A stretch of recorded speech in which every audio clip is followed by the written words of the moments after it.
How's everybody doing tonight? Hopefully everybody is good. I am doing good. Sorry for coming on late, but I was at that boxing gym late with my son, working out, man. I had to come home and now everybody is good to go. Anyway, man, y'all see what's going on out here on the internet, man? And make sure y'all hit that like button as y'all come in. Claressa Shields, maybe out here seeking a peace treaty, you know what I'm saying? I am very shocked. You know what I'm saying? I'm going to show y'all as people trickle in. What's up? What's going on, Caviar Dreams? How you doing? Anyway, the phone line is open, 929-839-0679. Let me show y'all what I'm talking about. This right here. Claressa Shields says, now this is her way, it looks like, to be apologizing. You know what I'm saying? She ain't worth it. I ain't no hater. She got roughed up last night, but I'm not going to kick her while she down. Live to fight another day. Okay. What's going on, Carol, Taisha, Sean, Blue Jay? I'm just trying to figure out what this means. Because what happened between Friday and now? You know what I'm saying? For all of a sudden, Claressa to kind of change her tune, where she's been so aggressive towards, Amanda Serrano and everyone else. Carol Watt, thank you so much for the $2.99.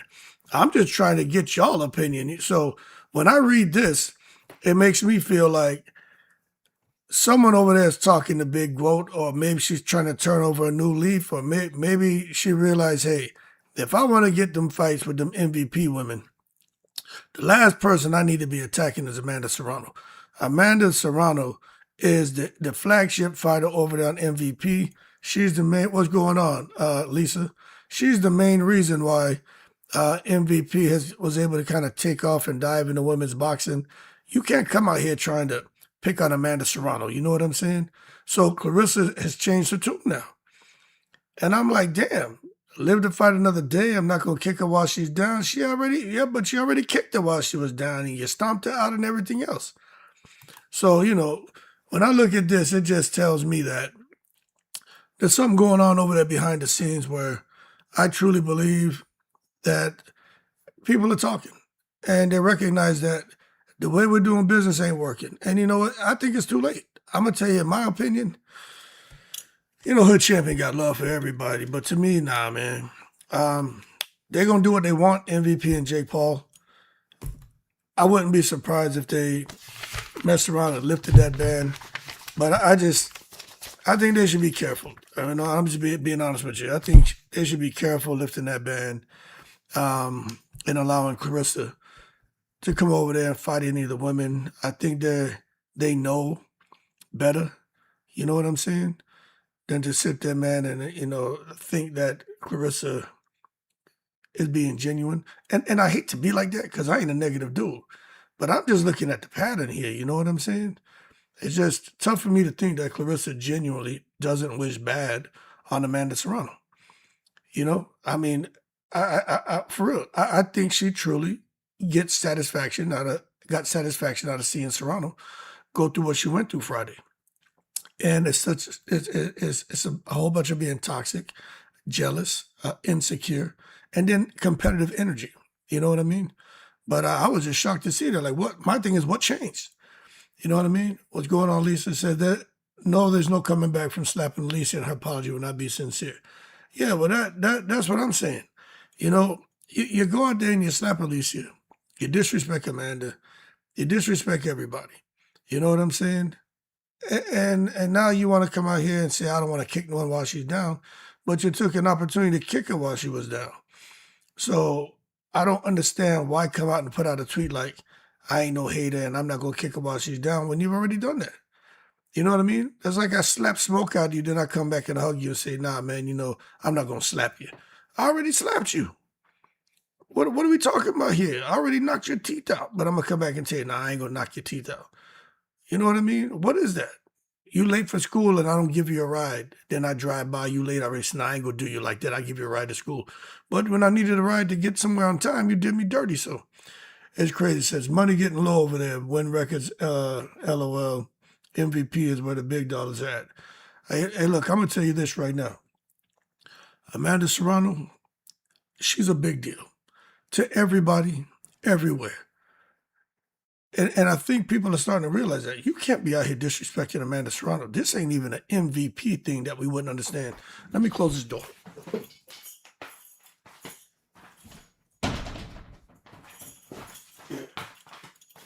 This isn't an MVP thing that we wouldn't understand. You know, this is really all about etiquette, professionalism. You know what I'm saying? Sportsmanship. Claressa has just gone, to me, she's gone overboard. So whether she wants peace or she's trying to be nice or I don't know what got into it, but I ain't used to seeing her send that out. But I personally think there's more to it. You know what I'm saying? Just my opinion. So if they let her back that easily, she'll just go back to her wicked ways. She'll never learn. Yeah, I do think they should be very careful. You know what I mean? She's on content creators' lives and in their comments. Okay, but that ain't nothing new. You know, I'll be honest with you. I don't know why people are tripping about Claressa coming into content creators' lives. You know what I mean? In the chat. She's ever since I started doing this back in August, September, like the lives about Claressa Shields, she always comes into the lives. You know, she I think she watches ours, but she's not in here like she used to be, but she comes in here from time to time. But on the other ones, yeah, I don't know what she's doing. Y'all know I don't be on I really don't be on the internet like that. So I don't know what she's doing and I don't know what's going on. But why is she on other people's lives? You know what I mean? Yeah, Blue Jay, I agree. Yeah, I won't kick her while she's down. Yeah, that's crazy. It says she just needs the money. She's not going to change. You know, I tell you what, I don't know what her financial situation is, but I do think doors have closed on Claressa. Can she get fights? I think she can get fights, but I don't think they'll be meaningful fights. You know what I'm saying? And that's just how it goes, man. You know, attitude is everything. The climate that you create, the environment that you create. I mean, that's everything, man. You know what I'm saying? That's not a hood champion thing. Most of us in here are adults. Some of us are retired like me. Some had full careers. Some of y'all are still working, grinding it out. Some of y'all have businesses. We all know the importance of attitude and shit, and you're seeing it here show up in female boxing, man. But when I see this right here, she ain't worth it. I ain't no hater. I don't know what to think of that. She's not worth it. I ain't no hater. I don't know if that's she being complimentary to her or not. She got roughed up last night, but I'm not going to kick her while she's down, live to fight another day. I don't know. When I hear that, I think that when somebody starts talking nice to me, who doesn't normally talk nice to me, I'm thinking they about to ask me for $5 or something. You know, it ain't my birthday. Why you giving me gifts? You know what I'm saying? Anyway, 929-839-0679. The question of the night is, should MVP lift the ban? And I'm going to tell you, they're going to do what they want. But does she? What do y'all think? It don't matter what I think, right? Because I have enough experience in life, and I've been in situations where I've seen shit happen that you wouldn't believe. That will blow your mind. You know what I'm saying? That will blow your mind, man. And I'm like, I can't believe you're doing this. You know, I remember one time I was talking, y'all call in, and I want to hear from y'all what y'all think about this. But I remember there was a guy, I couldn't believe he was there at this guy's house, families eating dinner together. And then we sitting in the office, and he's sitting there, man, talking about the man's wife and calling her nasty and talking about his children and all kind of shit. Then they found out they're eating dinner together. I'm like, yo, how you doing that? He said, you got to play the game. I'm like, play the game. So nothing surprises me when it comes to people. You know what I'm saying? Nothing at all. But I will hope that they really think this through, because I think MVP has a lot more opportunities for their fighters. I don't think they need Claressa Shields. In a perfect world, right? It would be nice for all these women to come together and fight, but that's not the world that they're living in. The bottom line is, if Claressa and Alicia were cussing each other out, or they got into a shoving match, who cares, right? But when she goes, Claressa damn near 6 feet tall. Was 200 pounds at the time. Went over there looking for trouble. And Alicia, they're talking trash. And she went over there to little small Alicia, who will fight you now, and slapped her. So that's the end of the story. Like, to me, that's a deal breaker. You know what I'm saying? Hood, she want MVP to lift the band. What's up, base? I think so, man. It says not a compliment. Yeah, I don't think so. She showed us who she is. Nothing will change that. I agree. Hood, MVP don't need Claressa. Nah, but in a perfect world, it'd be nice, but it's just not like that. MVP has locked down like 80% of the female boxing market. They have enough women where they can sit there and make fights. And even if the women aren't in the same weight division, they can go up a few pounds and come down a few pounds, and they can make fights. So MVP knows what they're doing. You know what I'm saying? With Claressa, they can't do that. You know what I'm saying? And I'm going to tell you right now, there's an expectation for Claressa to fight stiffer competition. Clarissa's next fight, she can't get away with this. No, she can't get away with what she's doing. Hey, Lanai Daniels, whatever. Then after that, Franchon, whatever. K. Scott, whatever. But we sitting here saying, there's a pattern. There is a pattern. And you can look and see that with Claressa's last 3 fights, they were people that she felt she could beat. But I think fans are catching on. There's some fans who don't care. They're going to watch it. But others, we recognize what's going on here. And we see the talent, but we also see where she wants to have a safety net underneath her. You know what I mean? If she gets in the ring and for some reason things get uncomfortable, she wants that safety net to be that there's a talent gap. And if somebody has a surge in the early rounds, Claressa has a championship level experience to up and away on their ass and get back in control of the fight. But I tell you what, fans don't want to see no more of this crap. Like this whole Zeus thing, I'll tell you, that the Zeus part was pretty entertaining to me. We were sitting here laughing on the live, like watching Ray J and what's his name, Orlando fight. The bouncers were entertaining, Tasiki and Big Lex. Those women have a lot of talent. Those women are very athletic. They can fight. But unknown call. Go ahead, caller. Pretty entertaining to me. Hello. Hello? Yeah, mute your TV. Yeah, I just did, sir. Yo, Mr. Hood, who's always up to good. Yeah, what's up with you? There's a couple of things I wanted to say about tonight. First of all, like I think I said to you the other night, many of us are getting into boxing more because of what you share every night, and we feel like it's weird if we miss your commentary. And I was looking at, did you see this fight between, I think it's bantamweight with Dormon under MVP? I don't think so. I don't think so. Okay, so I'm just going off what you're talking about tonight. MVP has an amazing roster of fighters. And I watched Shanika Johnson and this woman named Dorma. Oh, yeah, I saw that fight just recently, right? Yeah. Yeah, I saw it. I saw Shanika lost, unfortunately. She did, unfortunately, but it was a fight. Mm-hmm. It was a fight. And then Serrano had that fight with Mansour, okay? I started looking at boxing because of what you've been telling us about. And I have to say, I've only looked at these two, to be honest with you. And I'm looking at them saying, he really has a good roster. And if he has that good of a roster, even with Alicia Keys or Caroline Dubois, you see Caroline Dubois, and I think it's Caroline Dubois, you tell me if I'm wrong, and Alicia Baumgart, who sometime when they're sitting at the conferences, the pre-fight conferences, they'll do a little banter back and forth. But other than that, these women are really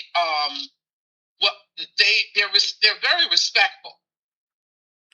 If Claressa comes in there, it only takes one person to bring in negative energy. And if she comes in, she's going to bring that negative energy. The second thing I took notice of, the trolling and everything. She keeps herself in the internet. So anybody talking about her, she cannot get upset because she keeps herself there. Right. And what's interesting is Remy Ma was supposed to come on to the Breakfast Club Friday of this week, or I think it was today. Mm-hmm. They took her down. They took her down? So they had her up, you know, like on the post section Yeah. of what do you call this? Oh my goodness, I forgot what the post section of the of YouTube. Okay. Then they took it down. Nobody knows what happened. Nobody knows why Remy's not there anymore or anything. They just took it down. Oh, that's crazy. So I was like, what happened? Because I was looking for her today to be on the Breakfast Club, and she wasn't. And so there's and the other thing I did, Curtis, so it's very interesting. I had like about 30 minutes to kill at the doctor's office today, and I looked at your content, right? And then I looked at all the content. Like if you do just a search on Claressa Shields or Remy Ma or any of them, right? You'll notice that if you have to go into the section where the search section and you put it in for the day or for the week.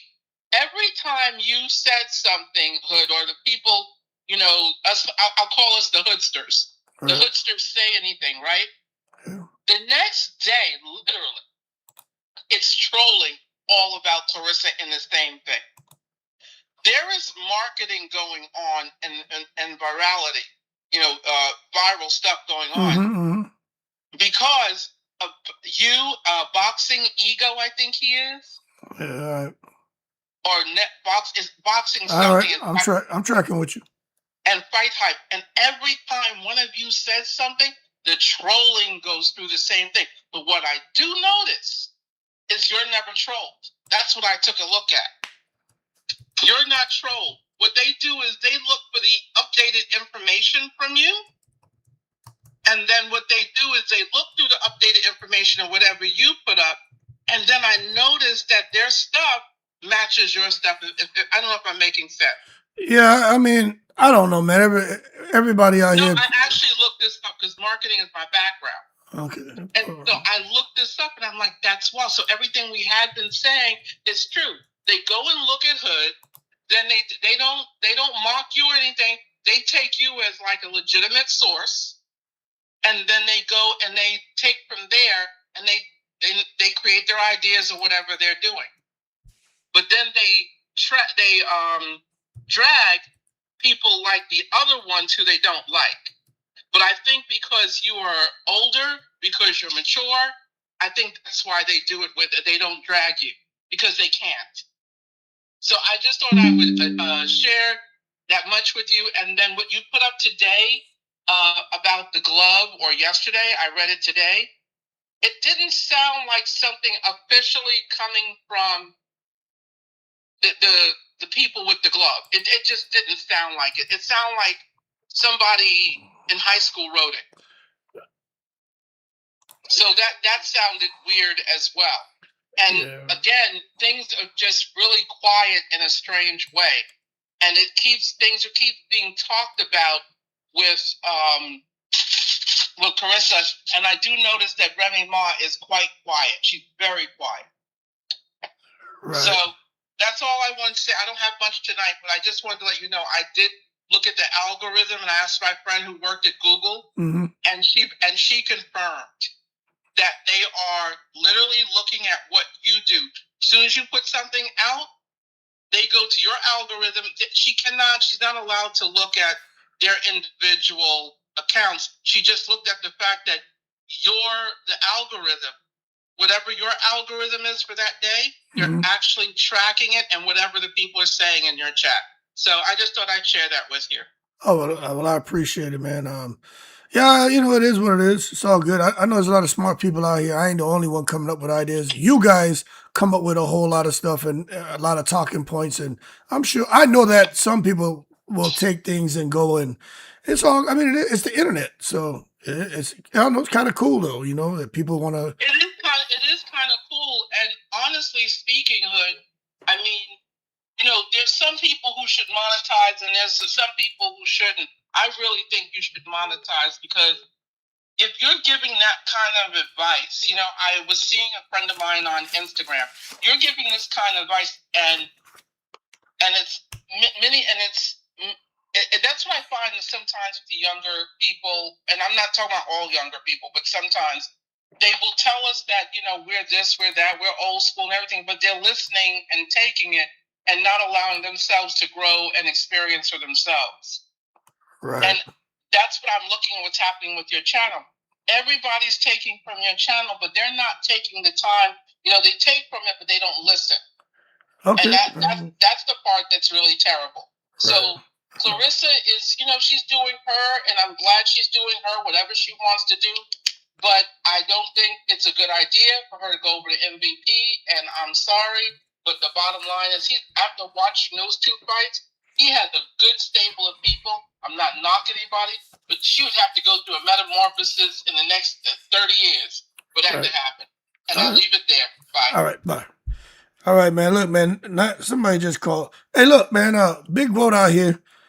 I don't know what she's trying to do, but I know that brain is always working. But I just think, like, for me, right? Why would you want to go somewhere where you don't belong? You know what I'm saying? I wouldn't want to go anywhere I don't belong. I don't want to go somewhere and be tolerated. I want to be welcomed. But when I look at this, I don't think Serrano will be welcomed to win records. And Claressa is not going to be welcome over to the MVP. So why you want to force something, you know what I mean? But I think them people are far from slow. I think them people ain't going to get caught up in that. You know, I mean, it is what it is at this point in time. You know what I'm saying? Let me call this person back real quick. I see the calls coming in, so y'all call in. You know, I will call you back. You know what I mean? You know I'll call you back. Hey, Hood Champ. What's up with you? What's good?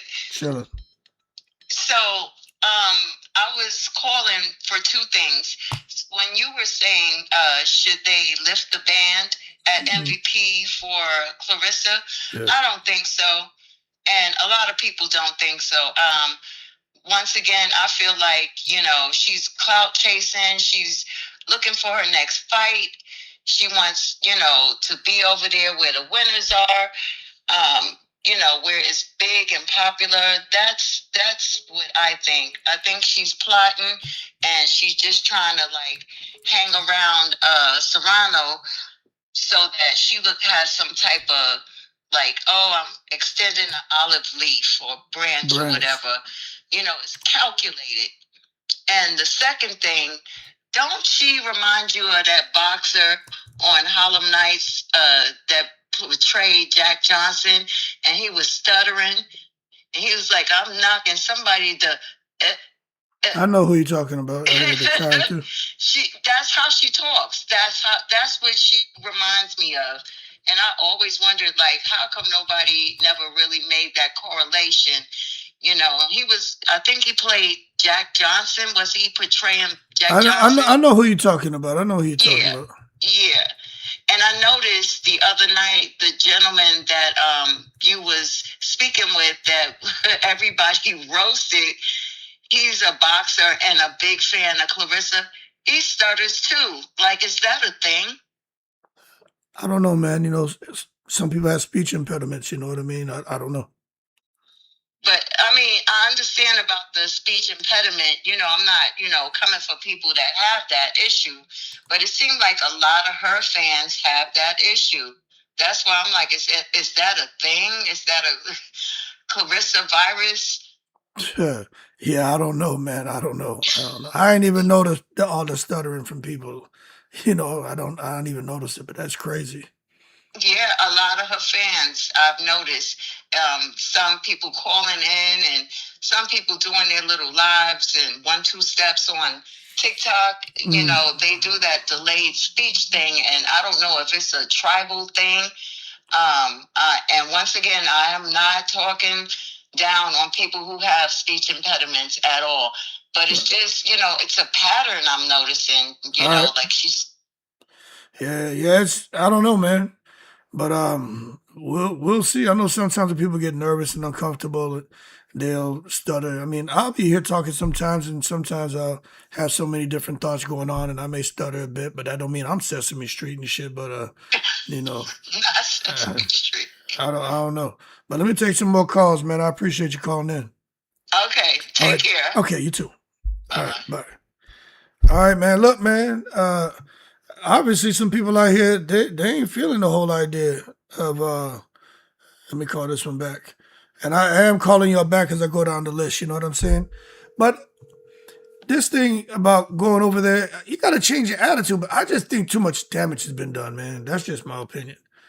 Yeah, Nurse Moonshine. I think. Oh, Hey, it's Hood Champion. How you doing? I'm doing all right. I thought I had missed you. I just looked at you online. Yeah. You're talking about Claressa Shields. Hold on a minute. Let me figure this out. This is Stanley's mom. Yeah, I know who it is. Now, What you got? What you and got? now I got Stanley's brother here. You should see him. He looked like a lion. But with Claressa, what I'm seeing is I've been a nurse, like I told you when I talked to you last time, since '82. But I'm 77, so I've been around, cognizant of human beings. What do you think about Claressa Shields? And looks like she could be trying to make peace with Amanda Serrano and MVP. What do you think? And that's what I'm telling you. When desperation comes, I don't know if you've ever heard that adage about grabbing at a straw. You know, a lot of the things you say bring me back to my roots. But grabbing at a straw when you're drowning. She realized, you see, the first thing, number one, she hooked up with someone that she thought, in her mind, was going to catapult her to the next level. Fuck the boxing. The boxing, she figured that she was too, in her mind, she figured that the medals was enough. Then she realized, no, I want to be a reality star. Next is views from everyone. And she received that, but she received that through people like you and other content creators. Right. Do you understand? Yeah, you are a content creator, because I watch them all. I'm retired. I sit here with my dogs. I give you a couple more minutes. The phone is hot. I got to take some. Okay, yeah, I know they're hot. Because the thing is, right now, she wants to be a content creator. Can't you see that? I mean, she's got her own channel. And the bull that she is, she figures, let me elbow out all the other people. Let me show them a bullshit fight. Because you know, K. Scott, I mean, you got Hannah Gabriels. You got you got Sabra. You got so many people. If she were really to grow, that wouldn't even be no thing. You understand? But right now, in her limited view, she sees that the dollars come in increments faster than someone that's been sleeping on that mattress all those years. A father on camera with no teeth begging. Hello? Yeah, I'm listening. You got one more minute. Yeah. But I'm just saying, she is now aiming at you guys because she sees that she can be lazy. She can sit back in a chair or show herself eating spaghetti or whatever and get money. And so she can go out. And as far as Papoose, there was a thing that I saw. I'm going to let you go after this. That at 77 was with my man for over 40 years. No problem there. But I would never say to him on camera, come on over. Come on. It's time. And he jumped up to eat. Whatever it was she called him over to do. Right. He jumped up to do it. And so I realized, number one, where he comes from. I'm from New York also. Yeah, I got to take more calls. Comes from, wrap up. I got to take more calls. He's playing the long game. Later, Hood, I'm going to call you when I can catch you again. Later. All right. Hey, this thing about MVP and having the, not MVP, well, we already know. This thing about lifting that band. But what's this thing about Remy? Somebody said, now y'all know, y'all follow it. I don't follow it. She was supposed to be on the Breakfast Club, and all of a sudden, they took down, I guess, the post that she was going to be coming on as a guest. What does anyone know what happened there? because there's a lot of moving pieces out here. You know, I saw Ludabella today come out here, and Ludabella said something about Claressa Shields, you know, and I'm like, where'd that come from? But it seems, I'm going to show y'all, you know, I got to call this person back, but let me show y'all this before I call this person back. Because Ludabella came out, and he said something that just totally caught me off guard. I'm like, yo, Ludabella's getting in the middle of this crap. So I'm just watching. I'm like, damn, you got Ludabella. So something's definitely going on. You know what I'm saying? She might have canceled. Well, she could have. She's a busy woman. You know what I'm saying? That's why I was just asking, because I don't know. But I know she's busy. But I see that. I'm going to show y'all. Ludabella's getting involved. And he don't know. He normally doesn't put his nose in the middle of all the drama, you know. But to see him kind of get involved, I was surprised at that. But you know what, man? Somebody pointed out today about money being spent to get different people to come out, man, and be part of the Claressa Shields events and to speak on her behalf. And look, I don't know, but I'll just tell you, I'm far from slow, and something seems to be up. Now I'm gonna play for y'all. This is Ludabella, and I want to hear what y'all think. I'm gonna play this. I'm gonna let y'all watch it. And listen to what he's saying, because he just came out of nowhere and started kind of bigging up Claressa Shields, and I'm like, yo, where did that come from? You know what I'm saying? Now this is Ludabella right here. I don't know where this dude came from, but listen to what he has to say. Yeah, Claressa Shields is look. I have great admiration for Claressa. I'll tell you why. One, she hasn't abandoned her roots. She came from the hood in Michigan, and that's where, she's made her market. She's embraced where she came from, and she's made the culture her market. She's made Black culture her market. Mm-hmm. And she's understood that embracing her community was the best way for her to achieve star power. And Dimitri helps with that. Dimitri's a promoter. Mm-hmm. But that's also, her relationship with Papoose, which I don't think that was intentional to become bigger, but it allowed her also to sort of cross over into the hip hop world, cross over into the urban, music sort of scene. She's become a star, and she's done it her way. Give her credit, man. Like, you don't have to love her. Mm-hmm. By the way, the fact she's polarizing, and you and I have had this discussion over the years, mm-hmm. we know this. Mm-hmm. You don't have to be loved by everyone. You need people to care about you. If gazillions of people care about you, but half of them hate you, that's how Mayweather became a superstar. Yeah. And he's not the only one. Prince Nassim, I can go through the list. Yeah. If you make people care about you, they don't all have to love you. And Claressa's been very effective in making people care about her. And that's a lesson to any male fighter, young kid out there, or any other woman that's looking to get into the game. Do you and find out a way to make yourself a brand, because you are giving yourself the greatest opportunity to succeed in any sport if you do that. Okay. So that's Ludabella, right? And when he said that, I was shocked. Because Lou is out here acting like Claressa is getting it right. Like the relationship between her and Papoose is a grand slam. Now, all I'm telling you is I'm an observer. But I'm paying attention, and my spidey senses tell me there's something going on. Am I the only one who sees it that way? Is it me? Am I taking it to the stupid? Do I need to hold my horses? Am I eating too much fried rice and chicken wings? Doesn't something seem odd here? Said, but Prince Nassim was my dude. Yeah, Prince Nassim is Lou's a fool. They think we're stupid. I don't know what's going on. I just know something's brewing. You know what I'm saying? 100% something's brewing, man. Let me call this person back here.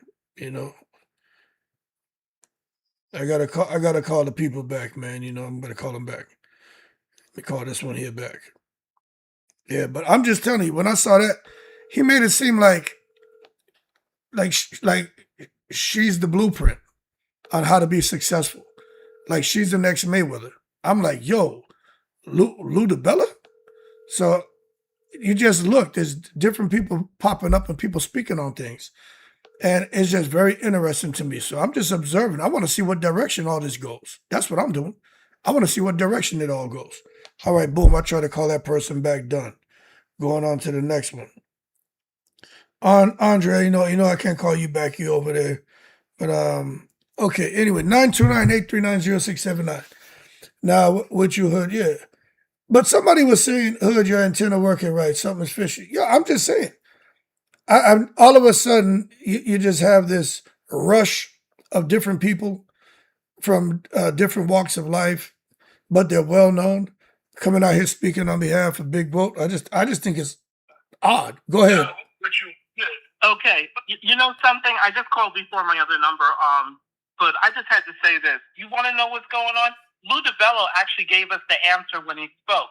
He said that when Papoose came over, okay, with Claressa, and maybe they didn't mean it to happen. I was listening to him very carefully. He said when that happened, that allowed Claressa to move over into the hip-hop world. That is the business relationship between her and Papoose. Papoose was just this past weekend, I think, over in Toronto. Now, I heard her voice in the background, so I don't know if she did go or didn't. But that's the deal. He wants to get out there in the world, and now he went to Toronto. And they're supposed to go to African places like that. So that's the business arrangement, I believe. I'm not saying it's love or not love, it's not my business. But that's the business arrangement. He helps her get the boxing mainstream more into the hip-hop world, right? Mm-hmm. And then in terms of her owning her roots, you know, he has a bit of a point there.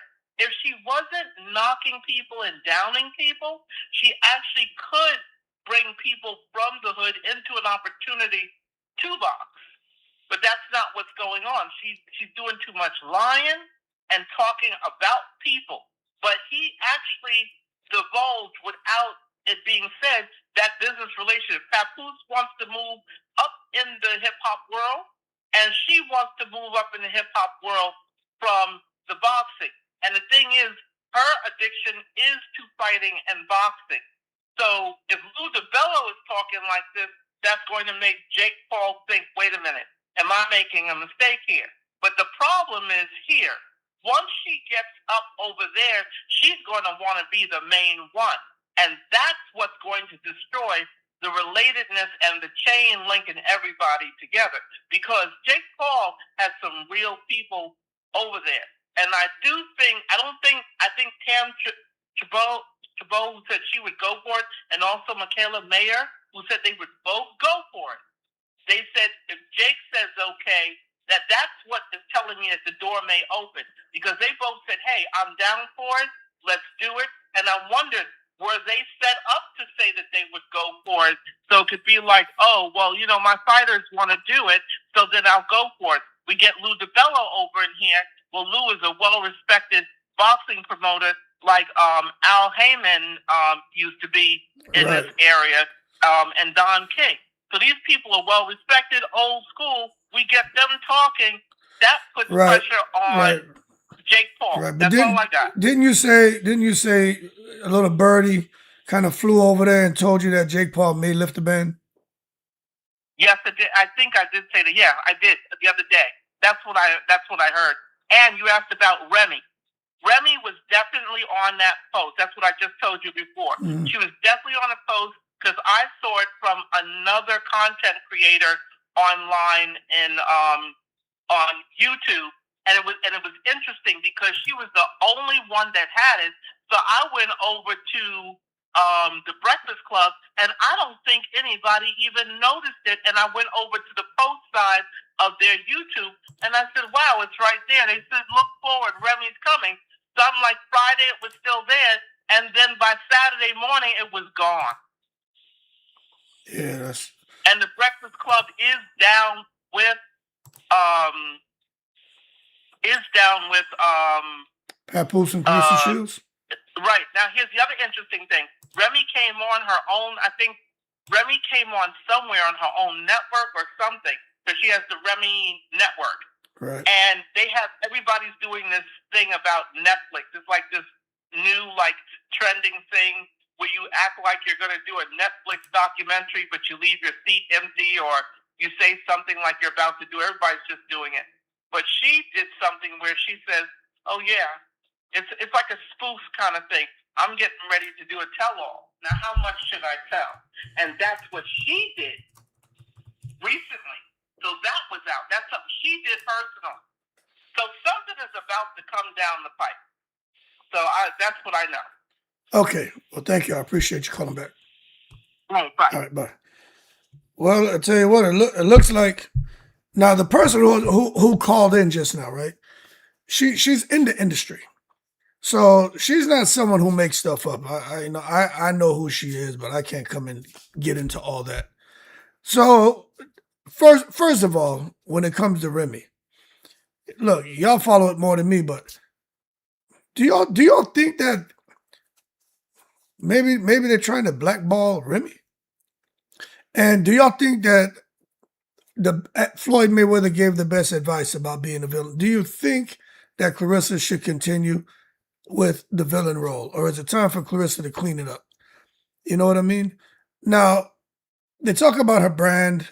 I agree she has a lot of attention, but that attention doesn't necessarily mean that that's good. It just equals visibility. There's a lot of visibility. You know what I'm saying? But I'm going to say it again like I say every other night. If someone can name a celebratory moment, I want to hear. Go ahead, caller. Oh, hey there. I just wanted to say, I just listened to your last caller. But I wanted to say, whatever happened, Miss Shanika said that Remy Ma was supposed to go on her show too. It was the same day that Miss Shanika went on her Instagram to address Claressa giving death threats to, not death threats, but threatening her job and stuff like that. It was that same day. She said within 2 weeks, in about 2 weeks, she was going to interview Remy Ma. So I wonder what happened with that. Yeah, I don't know, but I do remember that somebody said she was in Atlanta or was supposed to come out there and be interviewed. I just go off what y'all tell me because I don't be looking into that. But I am curious now because I forgot about it. I am wondering what happened. What happened? I never followed Miss Shanika. I never heard of her before because I don't really listen to radio like that. But I've only heard of Miss Shanika after that whole thing with Claressa Shields. That's the only time I heard of her. And then I saw on YouTube because I'm not on Instagram. So, I'm on your Instagram, but I don't look at people's profiles and stuff. Yeah. But people have been posting on their YouTube pages, Miss Shanika on her Instagram, and she was addressing Claressa, talking about how Claressa has been threatening her at her job and all that stuff. And then towards the end of the Instagram live, she said that she was going to interview Remy Ma in 2 weeks. And I wonder if Claressa Shields and Papoose even shut that down. Because I think 2 weeks has already passed.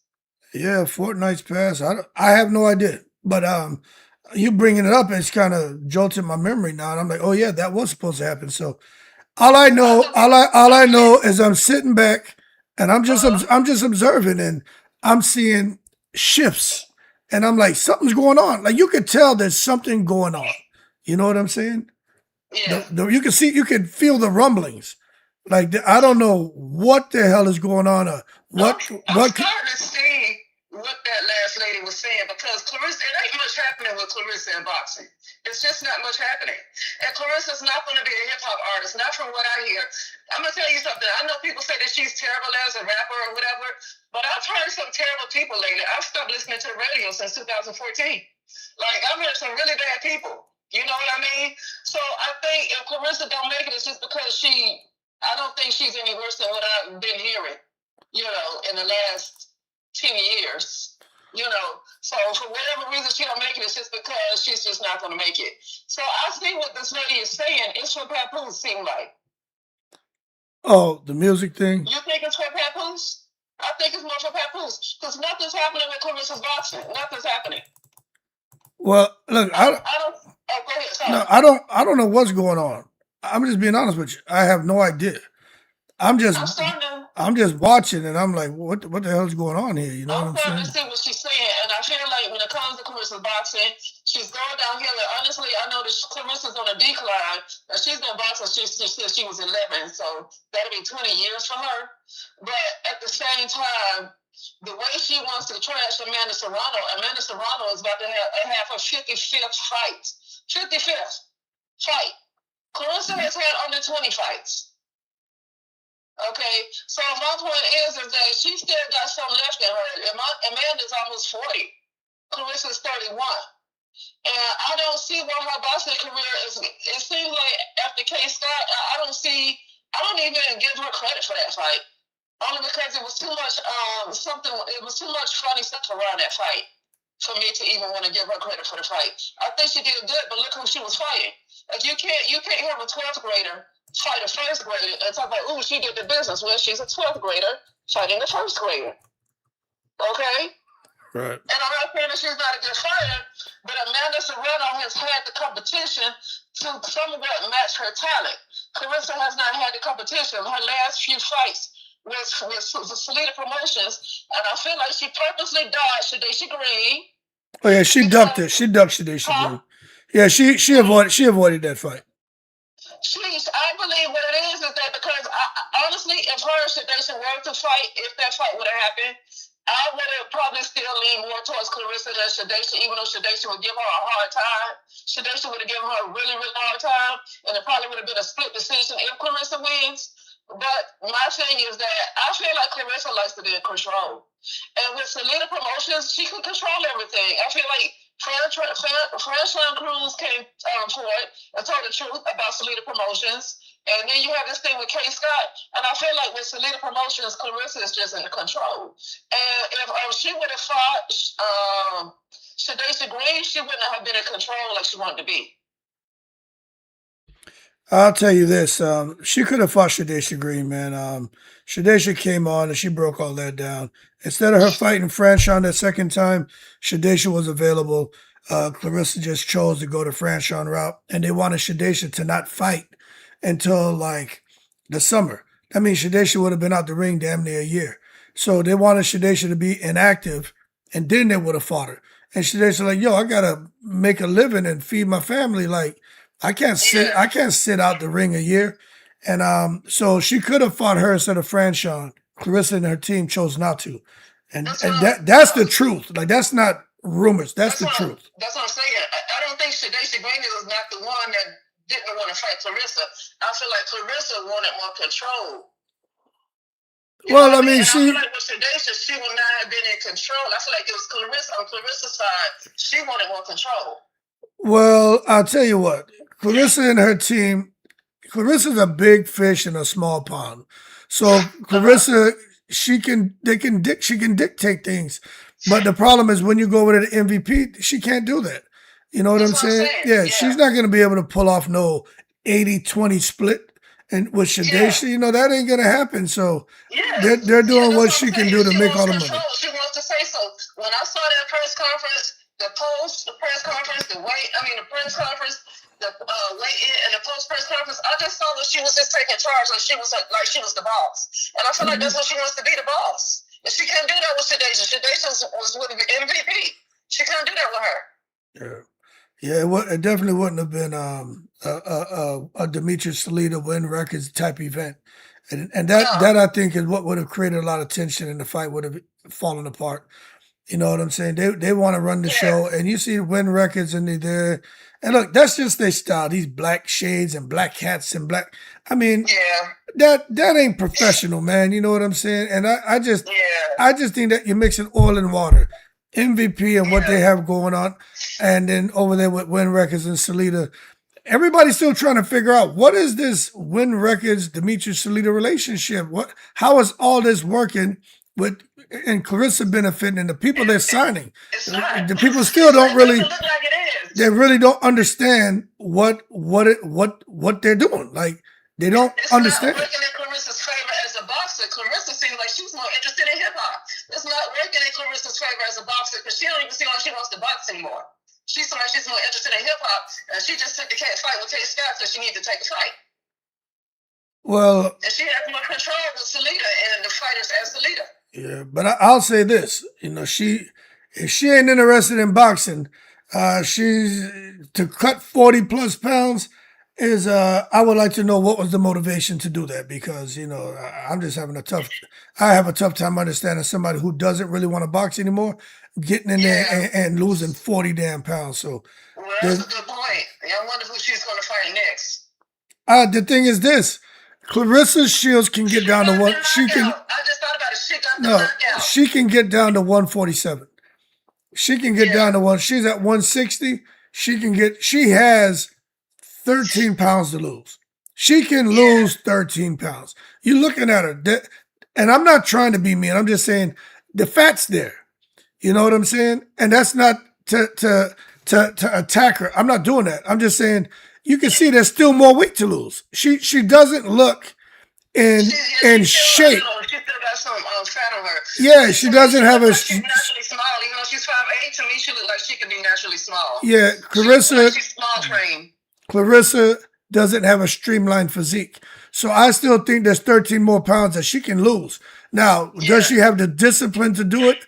I think so, but she just got to find the motivation. But if she was to cut 147 pounds, there's people would put respect on her name for her boxing. But the thing is this: she could have always gotten down to 147. She just didn't want to because she doesn't want to lose her ass. You know what I'm saying? She don't want to lose her ass. She can go to Pilates and get that butt back. I've seen these ladies that do all these different kind of exercises and they get a big butt. She can get a big butt. Alicia Baumgartner is 130 and she got it behind. Okay, I'm not looking at her like that, but I'm just saying it's people smaller than her that have an apple behind, and they do not have to have a BBL. Yeah, I mean, you don't have to be dragging that wagon and shit.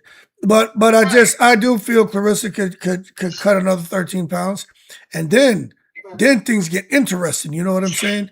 Claressa at 147 pounds. You all right? Sound like you okay? No, I got these allergies. I'm always like that. All right.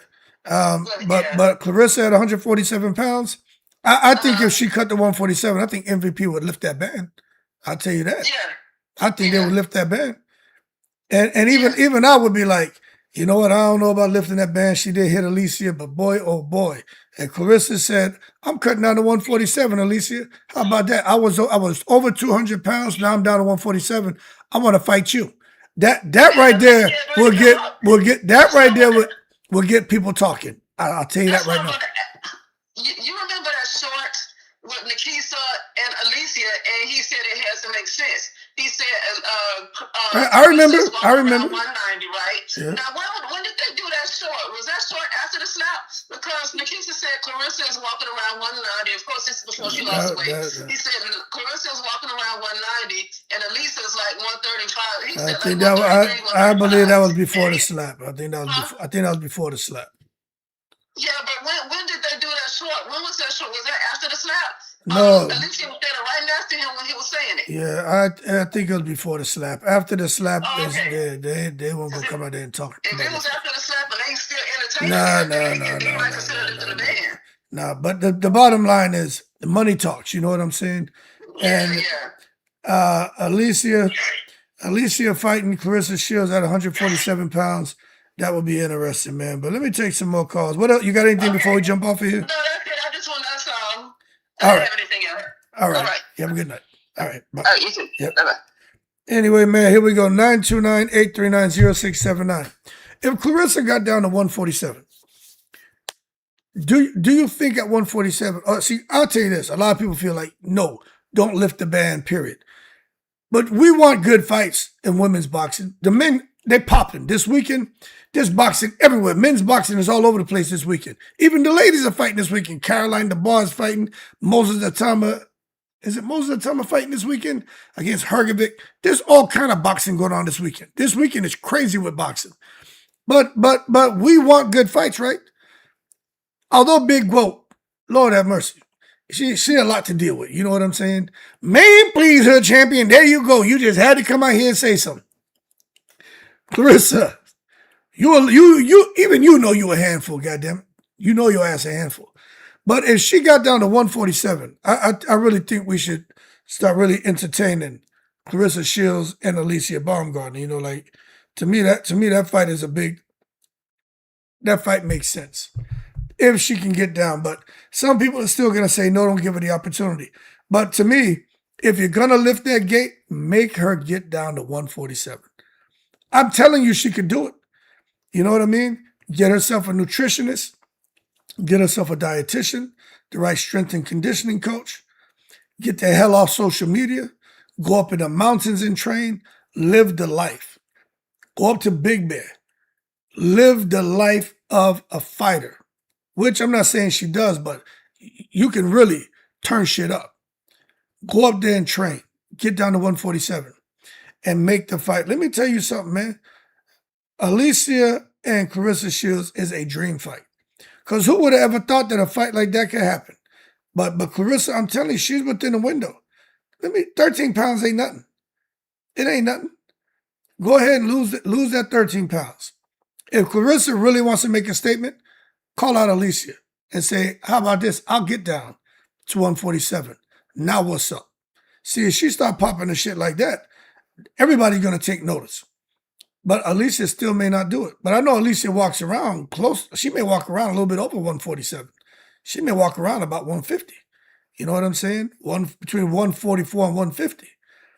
But that would be interesting. Very interesting, man. CD Culture says no, they don't need to fight. Anyway, 929-839-0679. CD Culture, call in. Anybody, y'all call in. Do y'all think Claressa Shields should fight somebody from MVP? If she goes down to 147, it's all forgotten. You know, do we forgive Claressa Shields if she cuts down to 147 and she starts trying to make big fights? What if she gets down to 147 and says, you know what? I'll fight Caroline Dubois. She's at 135. Instead of bringing Alicia from 130 all the way up, Caroline Dubois, how about this? You come up 12 pounds. I'll fight you. What if Claressa calls out Caroline Dubois? I don't think she would, but what if she did? You know what I'm saying? Because I'm just watching, and Luda Bella talking about Claressa, her brand, and how much money she's making, and all these great things. Listen, I don't know what the hell's going on, but all I know is if she really wants MVP to open the door to her, at least for a fight with one of their fighters, to me, she got to earn it, and an apology is not enough. Now, an apology is not enough. You know what I'm saying?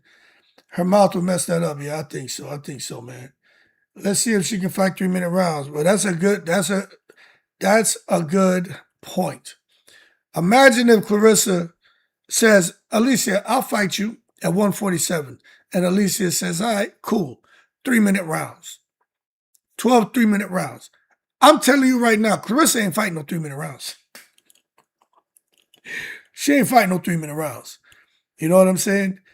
All this talk by all the women, you know, when it comes to boxing, but it's not too many pushing for no 3-minute rounds. You know what I mean? Alicia's doing the business. Serrano's done the business. I don't know of any other women, you know, and look, I'll be honest with you. I don't know of any other women pushing for no 3-minute rounds. But that's a good question. Big quote, man, please, Hood Champion. Why hasn't Big Quote pushed for 3-minute rounds? You know what I mean? I think if there were 3-minute rounds, Claressa Shields, she doesn't have many knockouts. I do think if there were 3-minute rounds, she'd probably have more stoppages because she seems to be in better shape and conditioning than the opponents that she faces. So I can see them getting tired and Claressa with them fast hands just, you know, starting to, you know, coochie coo and tickle them into a stoppage. You know what I'm saying? So interesting, man. Caroline and Claressa be a thing in about 3 years. I'll tell you what, Caroline and Claressa, all Caroline got to do is come out here and just say the wrong thing. And Claressa going to be like, oh yeah, Caroline Dubois, man, please, English muffin, put my foot in your ass. And all hell going to break loose, you know what I'm saying? But this is the other thing I'm going to talk about. Claressa and the goat virus. You know, I did a video earlier today about the goat virus and just talking about if you're somehow attached to Claressa Shields or your name is mentioned alongside with Claressa Shields, you get caught up in that cycle, in that loop, that never-ending loop. You know what I'm saying? And then all of a sudden, you're going viral, and fans are either gonna like you or not like you. But for Caroline Dubois, I like Caroline Dubois. I like her. You know what I'm saying? But even I'm noticing, man, on social media, because she's aligned herself with Claressa Shields, she is taking a lot of shots. People are saying horrible things about her. I'm not going to say it on here because, that ain't my style. I watch what I say about Claressa Shields. So you know what I'm going to watch what I say about these other women. You know what I mean? I make my jokes. Claressa crazy to me. But with Caroline, I'm not going to repeat the stuff that I'm saying because it's that extreme. But they weren't treating Caroline Dubois like that before. It's when she came out here and started going at Alicia, and then Claressa went over there to the UK, and she went in the ring and hoisted her up and all that. That people, because they don't like Claressa, now a lot of people don't like Caroline Dubois, and that's not fair, man. If Caroline Dubois wants to talk shit to Alicia, and Alicia wants to talk shit to Caroline Dubois, it's boxing. Let the ladies talk trash. But to see the shots that Caroline is taking, man, I've seen people say some wild shit. And I'm like, what is she doing? Aside from being Claressa's friend and supporter and going at Alicia, I didn't see her do nothing that was that crazy for people to say to some of the stuff they're saying. But I realized that she's aligned herself to Claressa Shields. She's a Claressa Shields supporter. And if you're doing that, the observers are going to turn on you. And that's what's happened with her. You know what I mean? She's not being genuine. Straight like that. Straight like that. Look, the phone line is open, 929-839-0679. You know what I mean? The phone bubbles, I stay on. The phone goes quiet, I may go up and away. But I mean, I'm up. I just had a coffee and shit. And I was at the boxing gym for 3 hours with my 8-year-old. He's getting good. That little dude, them combinations he's throwing, that little dude is going to be a problem. But that's neither here nor there. So, I mean, I'm up to, it's 11, 12, 1. I got 2 more hours on here. You know what I mean? I give y'all 3 hours of conversation. So, y'all might as well call in and keep the live popping because I'm on here for 2 more hours. So, not being, so it just looks like a lot of people don't think Claressa's being genuine, huh? I'll tell you this. I think Claressa genuinely wants a big name for her next opponent.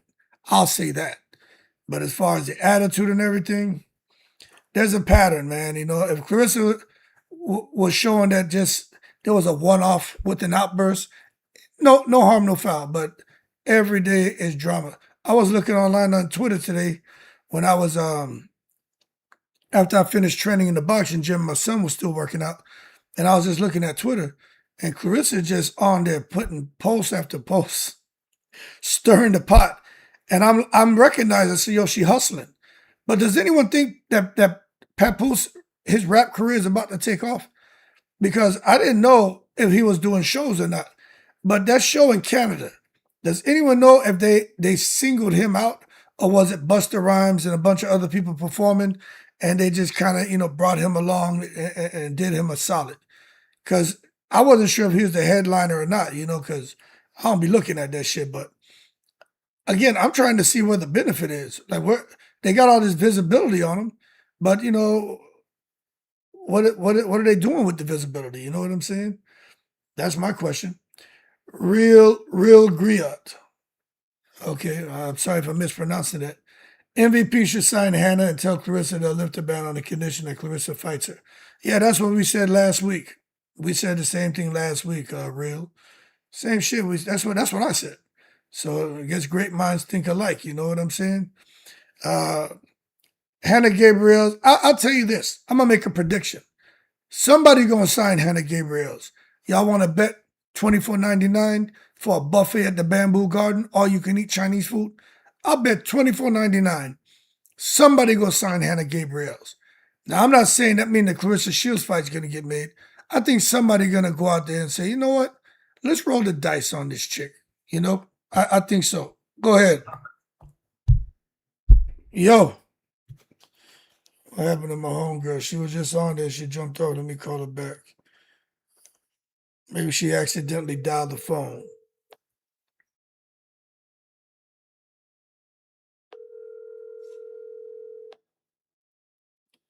Your call has been forwarded. All right, so she must have accident. Oh, here goes somebody else. Go ahead, caller. Hello? Hey, how you doing? Hey, good. What's up with you? Ain't nothing. How y'all doing tonight? You good? I just got a few things I want to say.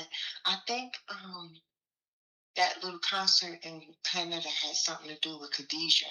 Because I think at the end, when everybody didn't clap, when he finished his little thing, he said something about, I think I heard him say Khadijah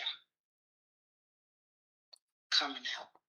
Khadijah not coming out or something until y'all get a little live or get more amped or whatever. So I don't think it had anything to do with no Busta Rhymes or none of that. That was I think Win Records little production. You think this the visibility on Papoose and Claressa, do you think that's helping their careers or hurting their careers? I think it's hurting it. Hurting? Mm-hmm. Yeah, you think Canada don't watch YouTube? I think they knew very well who Papoose was, and they don't agree with their circus, and that's why they didn't give him no support. Yeah, I was watching the crowd, and I'm like, maybe it's a language barrier. They speak French out there, but I was just watching the crowd, and I'm like, it's a short clip, but they didn't seem to be moved. But I'll be honest with you.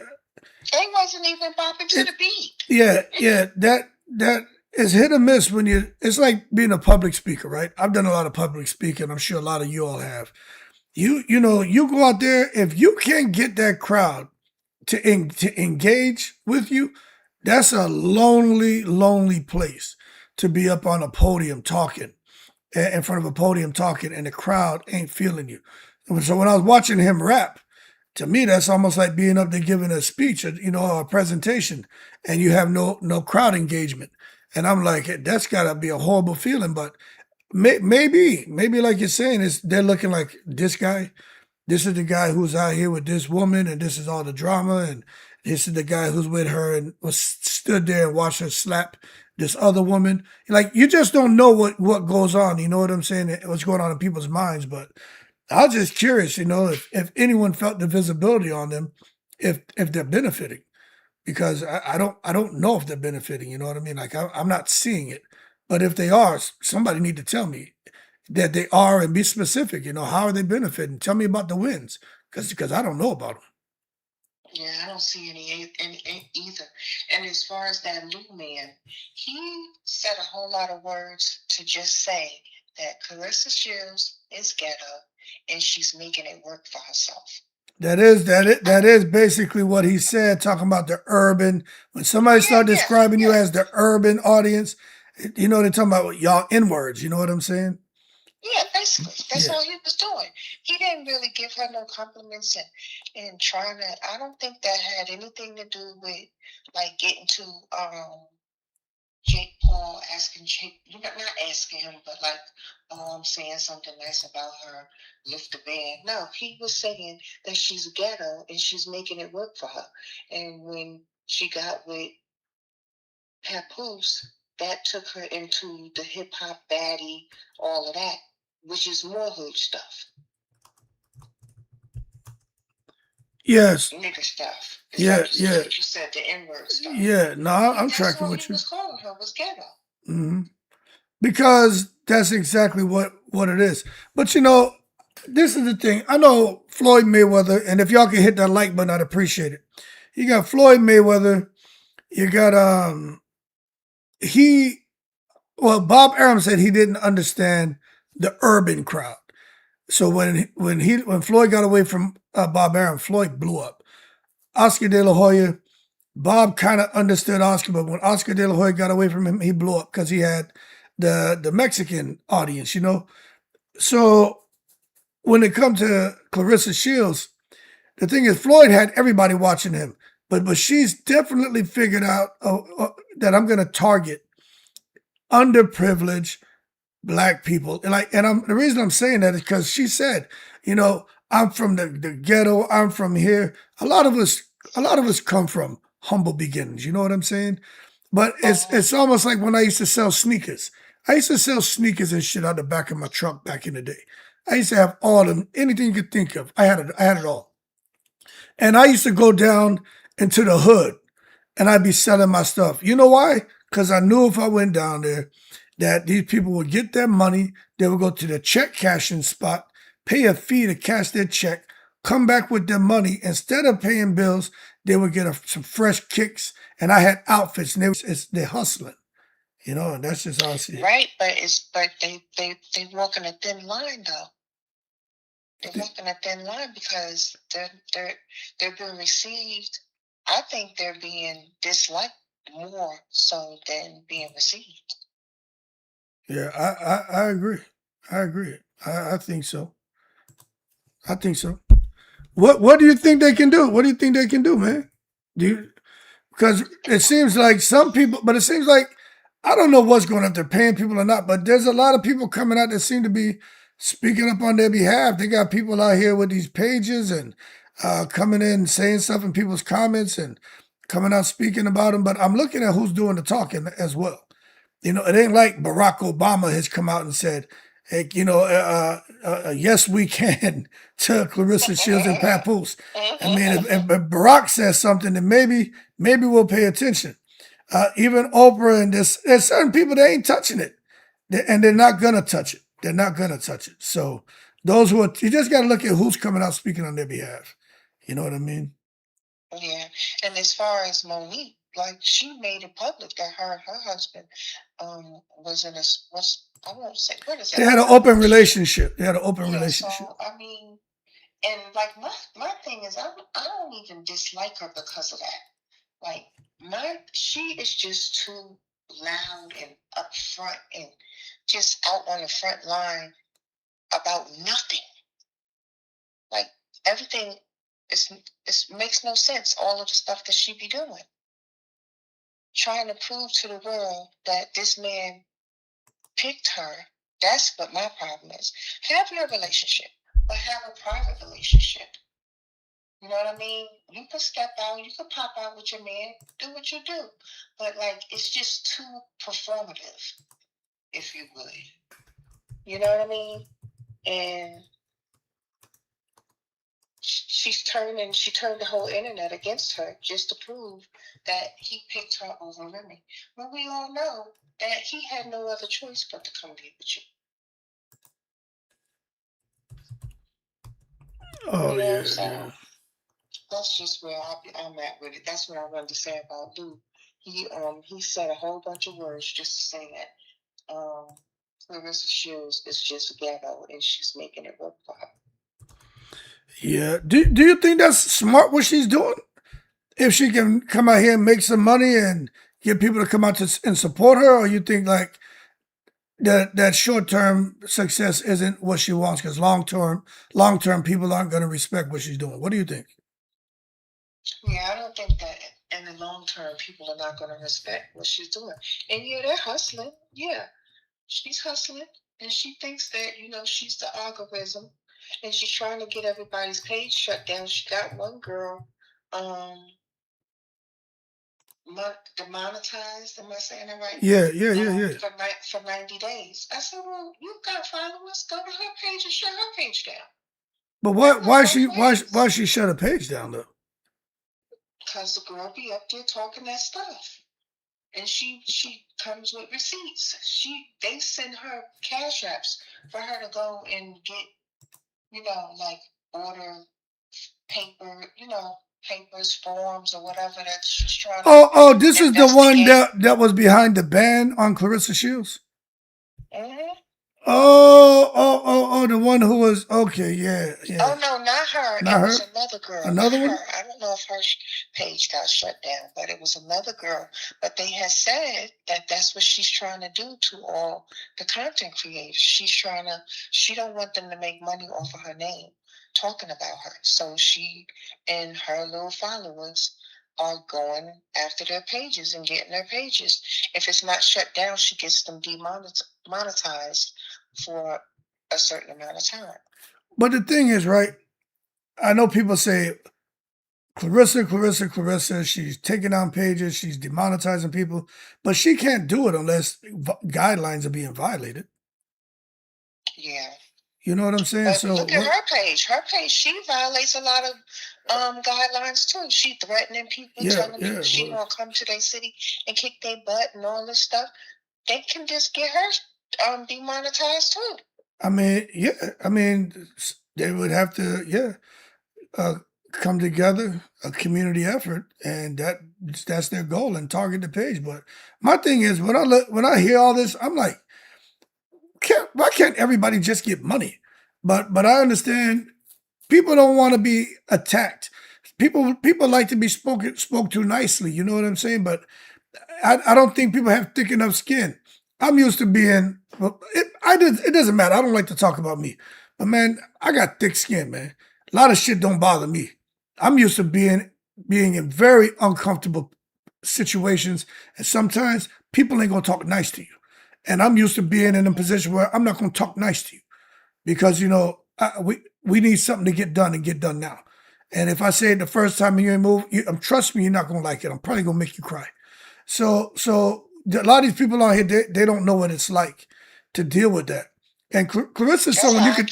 That's how I am too, Cliff. I don't play a lot. I don't play around. No, If I say it once, and you're not gonna like it Right. the second time I say right. it. But that's just my background, and sometimes split second bad shit happens. But when it comes to Clarissa, I could tell that she wants people to like her.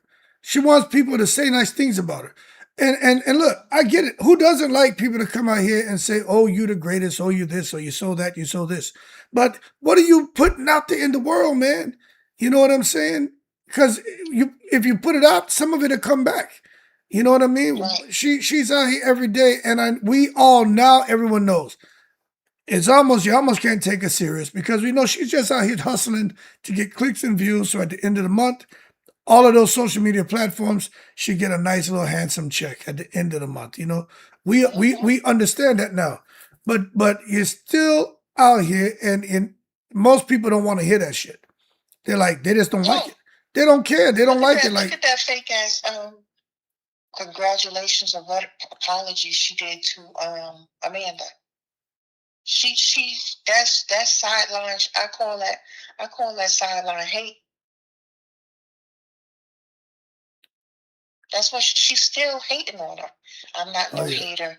I can't even remember how she went into saying it. It's just all of that was sideline hate. That wasn't sincere. Right. Her congratulating any other woman tastes like shit coming out of her mouth. Yeah, but that's a good question. Why not? Why? I'm watching Clarissa. Now I know what Caroline, she speaks highly. If she likes you, she'll speak highly of you. But also if she likes you, she'll speak highly of you, but then she'll come say, but I did this and I have this. So she'll put that, she want to be the cherry on top. You know what I mean? You can be the cake and you can be all nice and sweet and decorated and look good, but I want to be the cherry on top. You know what I'm saying? But why? Like, why can't somebody just say, you got it? It's your world. You're doing great. You're fantastic. And just leave it there. You know what I'm saying? And that all comes from her background, from when she was growing up. You think that's the case? All of this, the reason why she's the way she is because of where she came from and how she was brought up. She was ignored. She clearly the ugly duckling. You know what I mean? Jada the boxer said that she tried to sleep with everybody, all of the boys in their Olympic camp. And there was a rumor going around saying she was sleeping with the original trainer too. What's his name? Hartford? Who, Jason? You know what I'm saying? Hartford? No, not Hartford. I can't think. Shakir Stevenson? No, Andre Durrell? When she was a young girl, the trainer. Oh, I think his name is Jason Hartfield or whatever. Mm-hmm. But she was messing around with him too. Right. But this is the thing. I've heard all kind of things, right? But my thing is, like when people start, like for Claressa Shields, like my thing is, so many people have taken offense to things she's done and said to where now they'll come out and share things that really probably should never have come out. You know what I mean? But it's come out now. and she keeps stirring the pot with people to where now you get people just bringing up stuff like we're just having a conversation and look at what bubbled up as part of the conversation. But why doesn't somebody who gets attacked every day by the whole world, why don't they stop? Like that's what I want to know. Why doesn't she stop? I'm just curious. If she got multiples of millions of dollars, why worry so much about the social media money? And that's a serious question. Why do you care about this little bit of Wu-Tang cream cha-ching ching dollar bill y'all social media money when you got multiples of millions and when you come on here, you're getting people saying the worst shit to you. So bad to where you feel you got to come and remove channels and this and that. Why do that? I don't understand. She have millions of dollars. She don't have that money like that. She's a thousandaire. She's not a millionaire. You don't think she's a millionaire? Oh no. Mm-mm. She's been caught buying two Temu outfits. Has anybody been able to prove oh my God. Have they been able to prove that or are they just talking this shit? I had $1 million, I would just with Temu out. She don't got that money. I'm telling you right now, she don't got that money. Because it seemed like the lifestyle that she's living right now, presently, is stressful to her. Like you said, she wants to be liked. She will shift through all of the messages to find the negative messages to attack them. Yeah, but They don't got that. She don't got all that money. She got some money. You know what I mean? But she's not a millionaire. I don't believe that. Losing cars, getting cars repossessed. Why do you even have a mortgage? Why didn't you buy that $400,000 house? Her house is only worth $400 and something thousand. Why didn't you just buy that? What are you paying a mortgage for? Why are you got a car payment? Buy that shit. That's a trip that people went out there and found out the value of a home, man.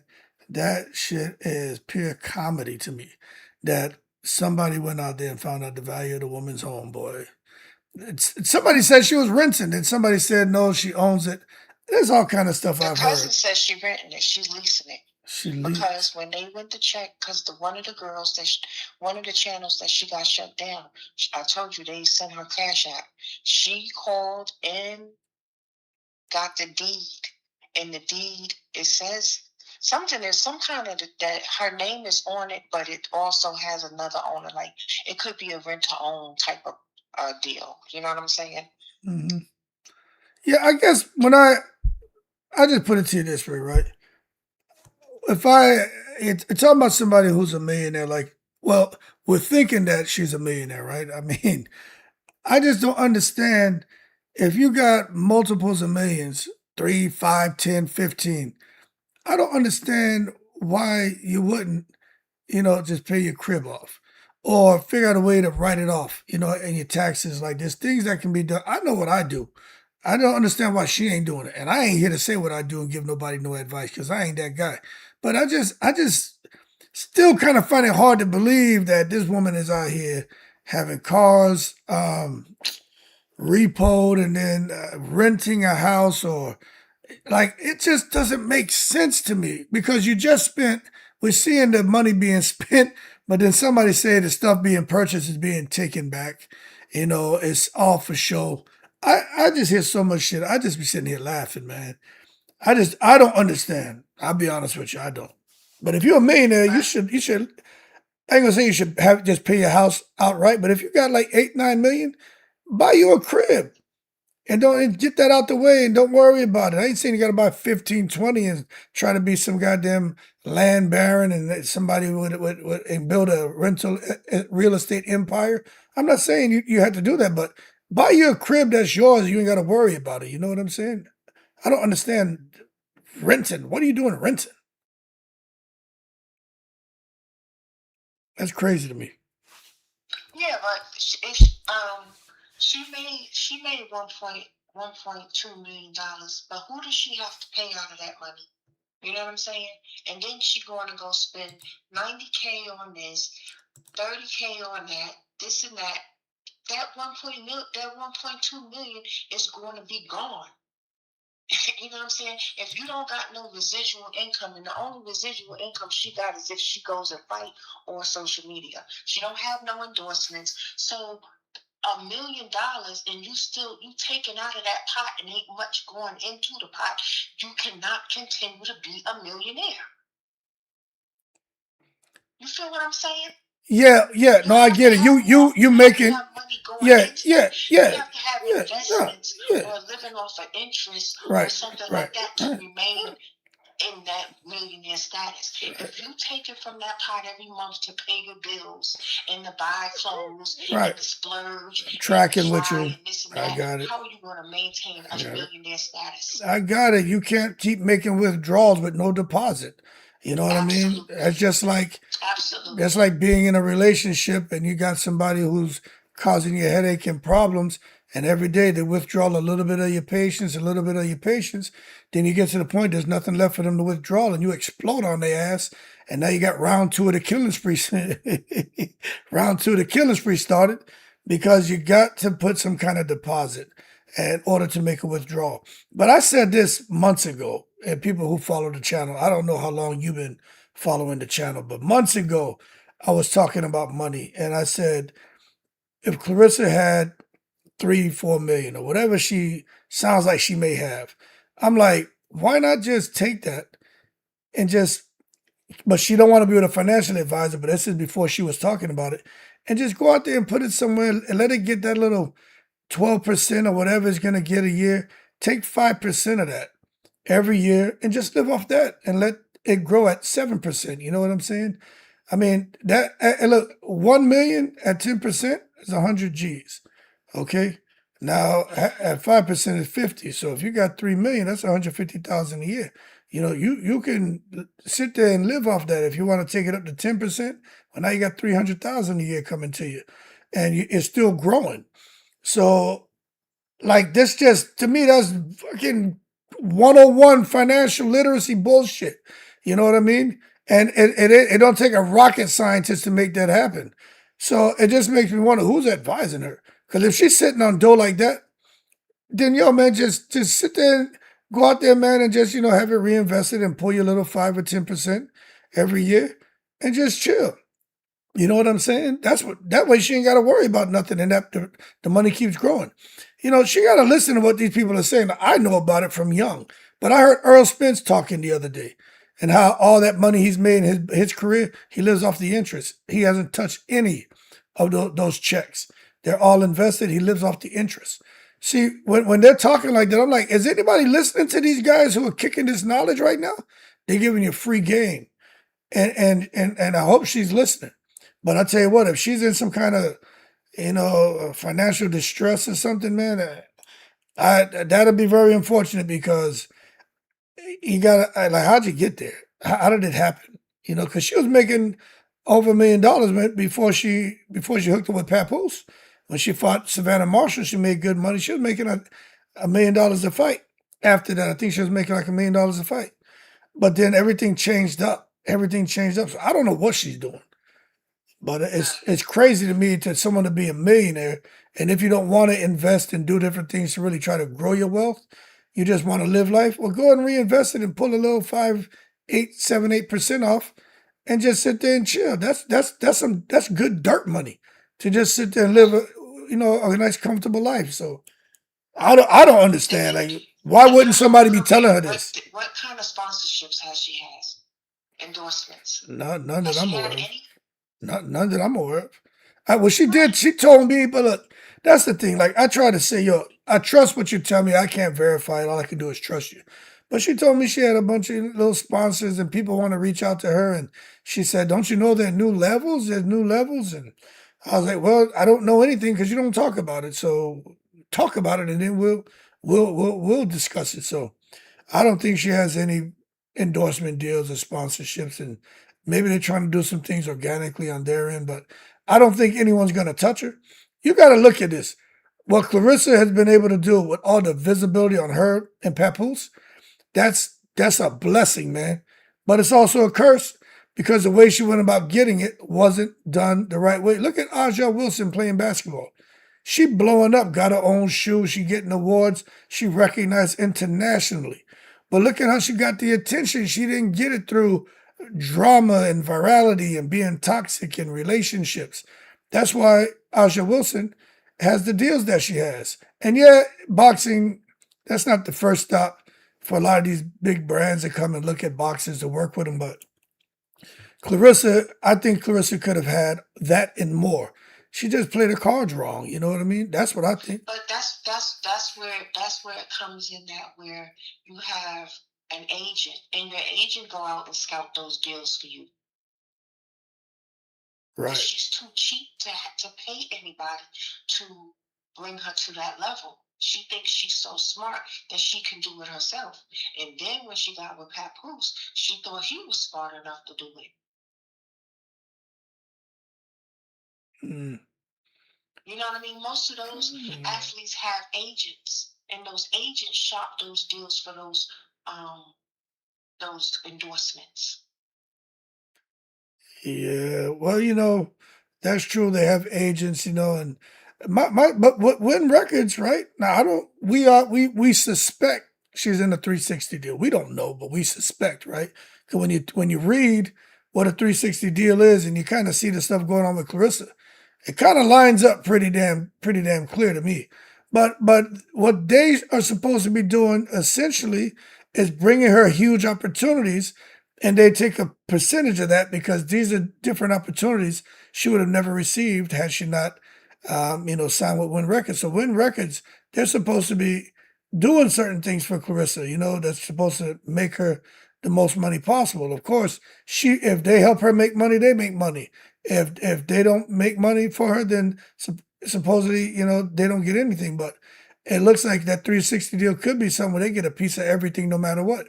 Or it may not be like that. I haven't seen the contract. I don't know. But it looks like if they were doing what they're supposed to, then I do think you deserve a finder's fee. You know what I mean? If you go out there and get her a $50 million opportunity, hell yeah, take your little $10 million. She would have never got it if it wasn't for you.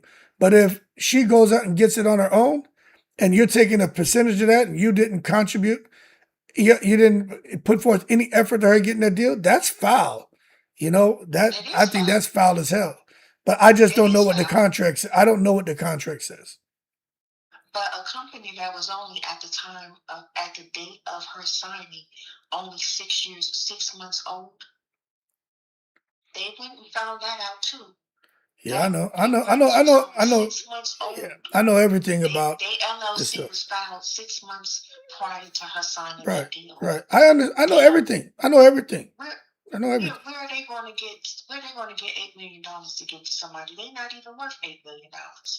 Right. Yeah, I don't know, but I'm up to speed on everything when it comes to Win Records and who was a nurse and out there and the address and people. Somebody went out there.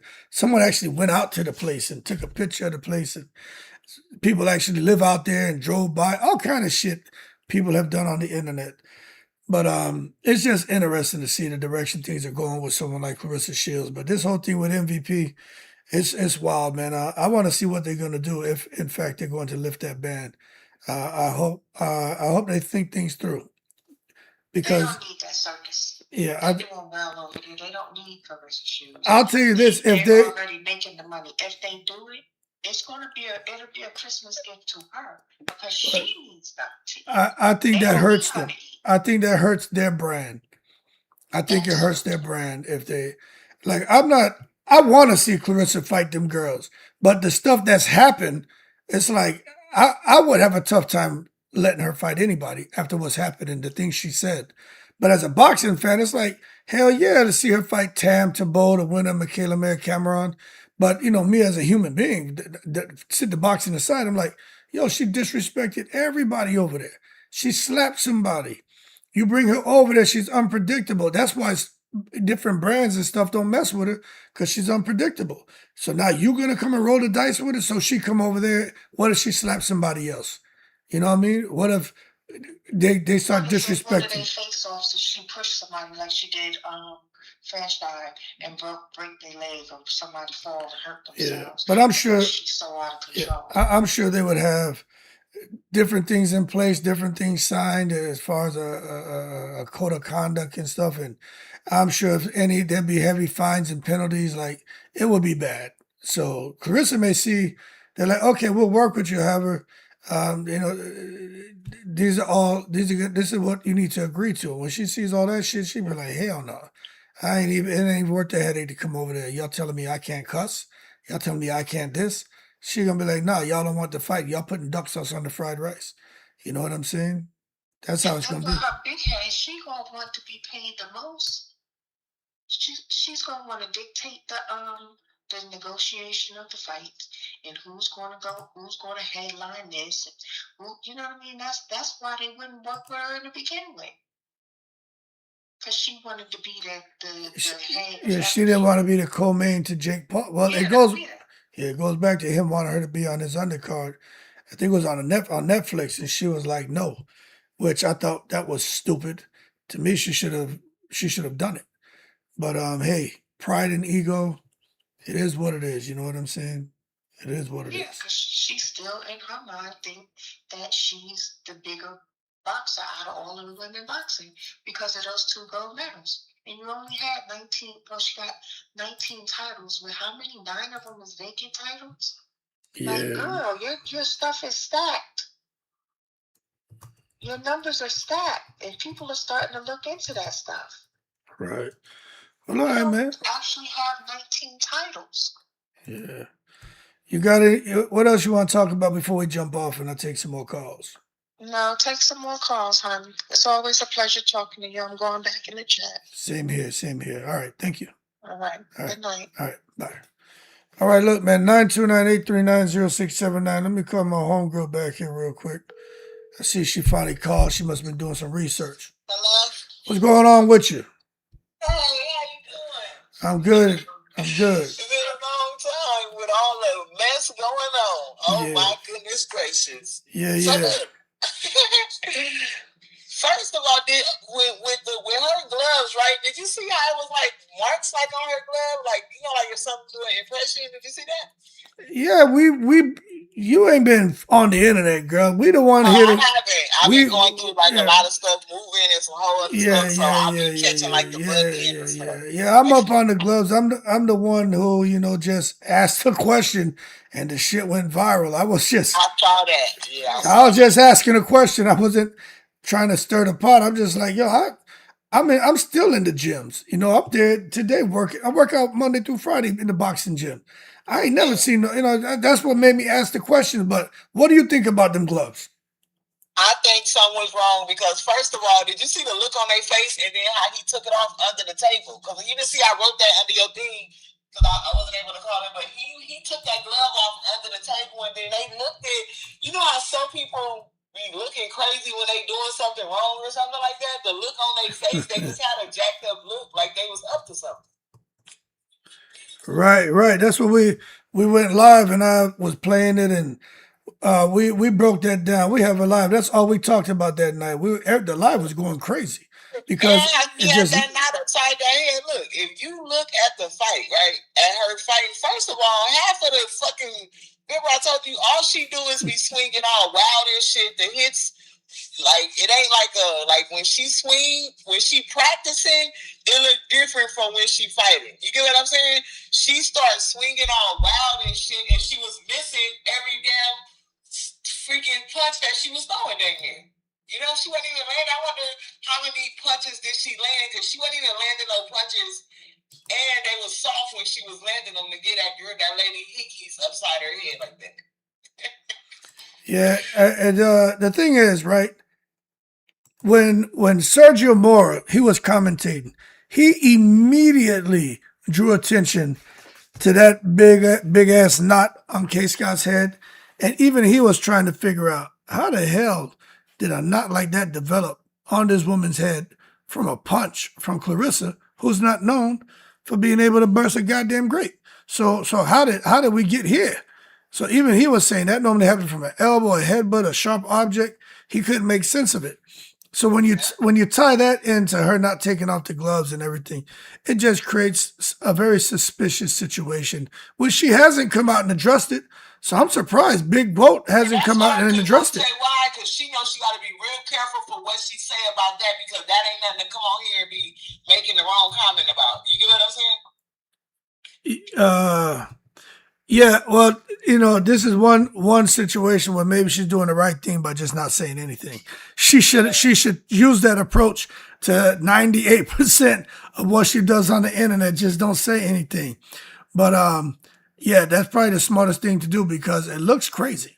Oh, but look, and then on this goddamn Ricky Smiley, I wrote, see, but I only writing stuff because I only want them to come stalking me on my freaking page. But I wrote under there, like, why is y'all lying talking about this girl is whatever the hell they were saying she was? I forgot. But y'all lying like a mug when y'all know that she is not like a, what was they saying? Like, it's just crazy how, come on now, like, when did they start, like, sugarcoating stuff, not telling it how it is? Like, half of these shows be clowning people and talking about people, so she gotta be paying these people, or I don't understand that. Like, how are y'all not telling her, saying the right thing about her? Y'all making it like she just this amazing ass.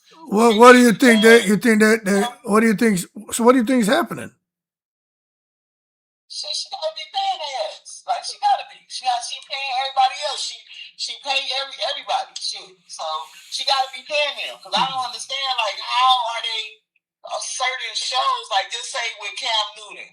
It looked like he the type of person that you can't, like, he might, because the look he was having on his face, like he knew that she was full of shit. You get what I'm saying? So she didn't, I mean, maybe she didn't know, like, the questions that he was going to ask, like, to the certain extent. Or, like, I don't know. She just know who to do that shit to or whatever. I don't know. But no, I think there's a conversation that takes place beforehand and say, hey, we want to come on here, but this is kind of how we want the conversation to go. And people sign off to it and they agree to it. You got to take a look at what she's doing. She's going on pretty much, black shows. You know what I'm saying? Where there's probably some kind of agreement and they're like, yeah, we're going to take care of your sister and all that. And look, if they got them connections to network and do it, everybody does it. All right, everybody does it. That's some BS though. Cause look, remember a long time ago, Safari from Love and Hip Hop, he went on the Breakfast Club, right? They told him to rap, and that fool sounded like a fool. And yeah, that was horrible. They told him like that ain't it. You get what I'm saying? So how the hell? And it sounded like Claressa raps. You get what I'm saying? Or maybe a little worse or something. I don't know. But how are you not telling her the same thing that you would tell the next person though? You get what I'm saying? So it got to be something. Maybe they like it. You know what I'm saying? People get mad at me. Like if I do a YouTube short on Claressa, y'all know I'm putting her song on the short, but people be like, "Oh my God, you're playing that song." I'm like, just showing, like, we talking about her though. Yeah, this is her music. You know what I'm saying? But the dumb shit that she doing, that's what it's all about. The dumb shit she doing. So why not? You get what I'm saying? But I'll be honest with you. I try to listen to it to see what she's saying in the songs and to be fair to her. And all I'll say is I'm old school, man. I can't get up on this new school shit and what people are doing. I'm from, I still play my old school shit. I was jamming Gang Starr today, man. She rap like she did. She stiff. You get what I'm saying? Like she need to, like, just like. You don't think Claressa got rhythm? Y'all, hold on. Y'all don't think Claressa got rhythm? Y'all don't think Claressa could dance? Hell no. Yeah, need to go sit down somewhere, like how when she read that fortune cookie and told her she needs to get. What she was in a goddamn Chinese restaurant, ain't let me know? It's fortune cookie? What the fortune cookie say? They said she needs to be more, do something about her feminine side or something. Look, she read it and act like she didn't read it, right? And then she looked and then she kind of paused and she laughed like, ha, ha, ha, like that crazy ass. That's how you know that girl crazy. She did like that crazy ass laugh, that a crazy person would laugh. And then she read it because she knew she couldn't make up no shit. Her brain don't work like that to make up something to say that the fortune cookie said that it didn't say. And then that's when she read it and she gonna say, oh, she fine. So I mean, but like say when she was on she not bad looking. You get what I'm saying? Like, I mean, like when she was on the Breakfast Club, Like, I don't like her, okay? But she looked better with all that goddamn makeup on. You get what I'm saying? Or, like, if she go get her some sleep or, like, go get you something to put from the bags under your eyes or something. But how she looked on a Breakfast Club, I would rather look like that than to have all looking dead with all that goddamn makeup on. You get what I'm saying? Like, looking, because the shit is making you look, it's making you look, and I believe you believe that you look like that, and that is some weird ass shit. You get what I'm saying? Oh So my her and God. Papoose must have been arguing because look, check out for this. This the thing. I was listening to this other person too, and I really believe it. So remember how Remy say that he abusive, right? That he so you can kind of tell them quiet motherfuckers who, I mean, excuse my language, them quiet people that don't be talking and saying shit, them the people that you got to kind of watch, and they be different in the inside, right? So look, what do you think that even though she be on live a lot, that you can tell it's probably some abuse or something? Because look, when she walked in, if you know that he probably was gonna cuss you out, why would you be on live? How about she was on live so she don't get cussed out? You get what I'm saying? Wait. You think there's some abuse going on there between Papoose and Claressa? Yeah, look. Who getting the ass kicked though? Who getting the ass kicked?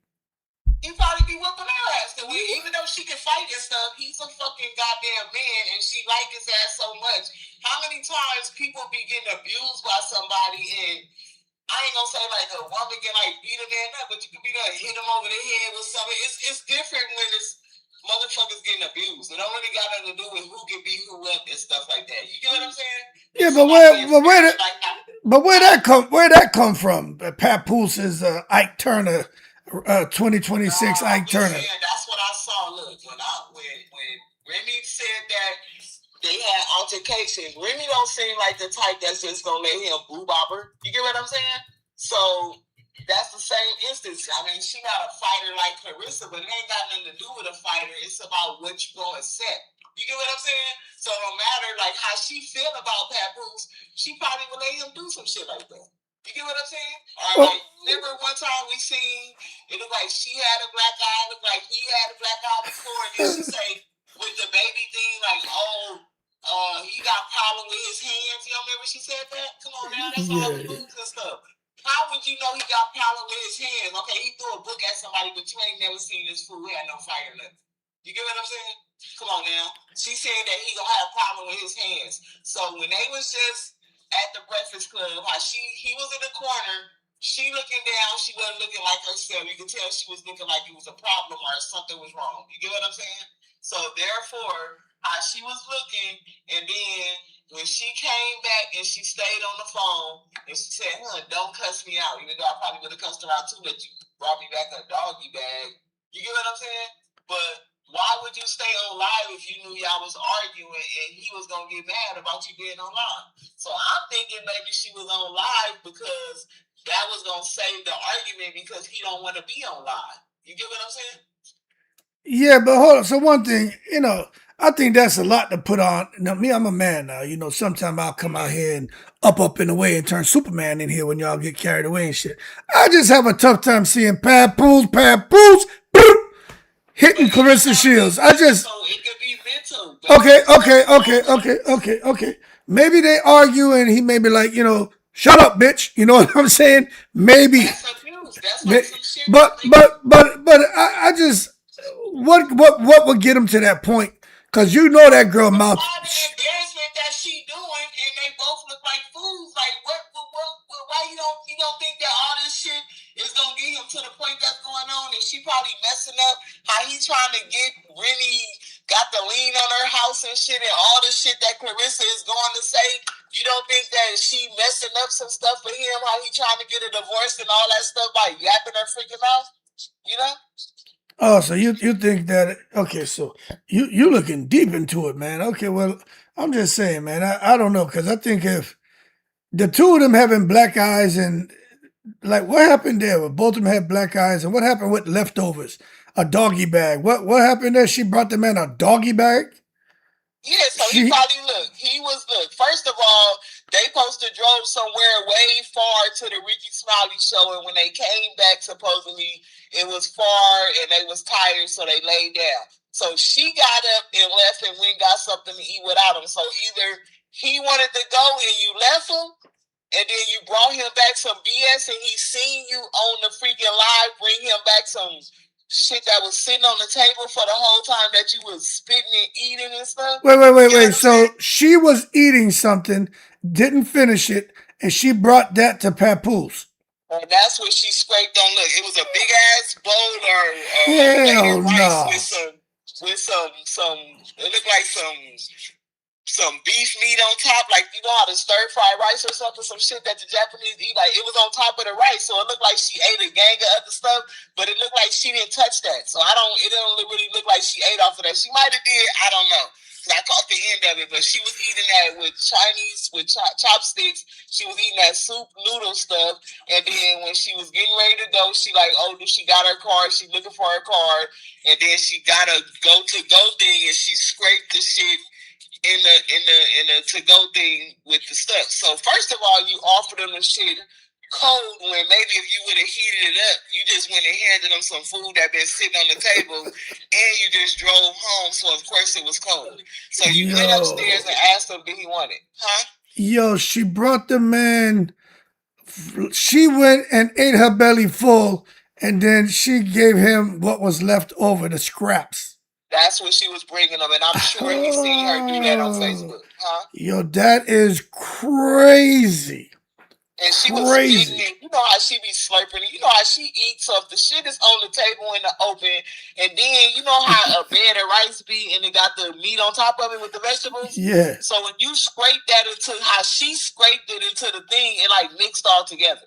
You get what I'm saying? Yeah, she gave that motherfucker a one-pot meal. You know what I'm saying? Yeah. That is crazy. Let me tell you something, man. I would think everybody as adults, and if you got multiples of millions of dollars, if you're going out to get something to eat and your man or your woman is there breezing, you order them something. You bring them something. When I get ready to go, I order my husband something once I'm getting close to leaving.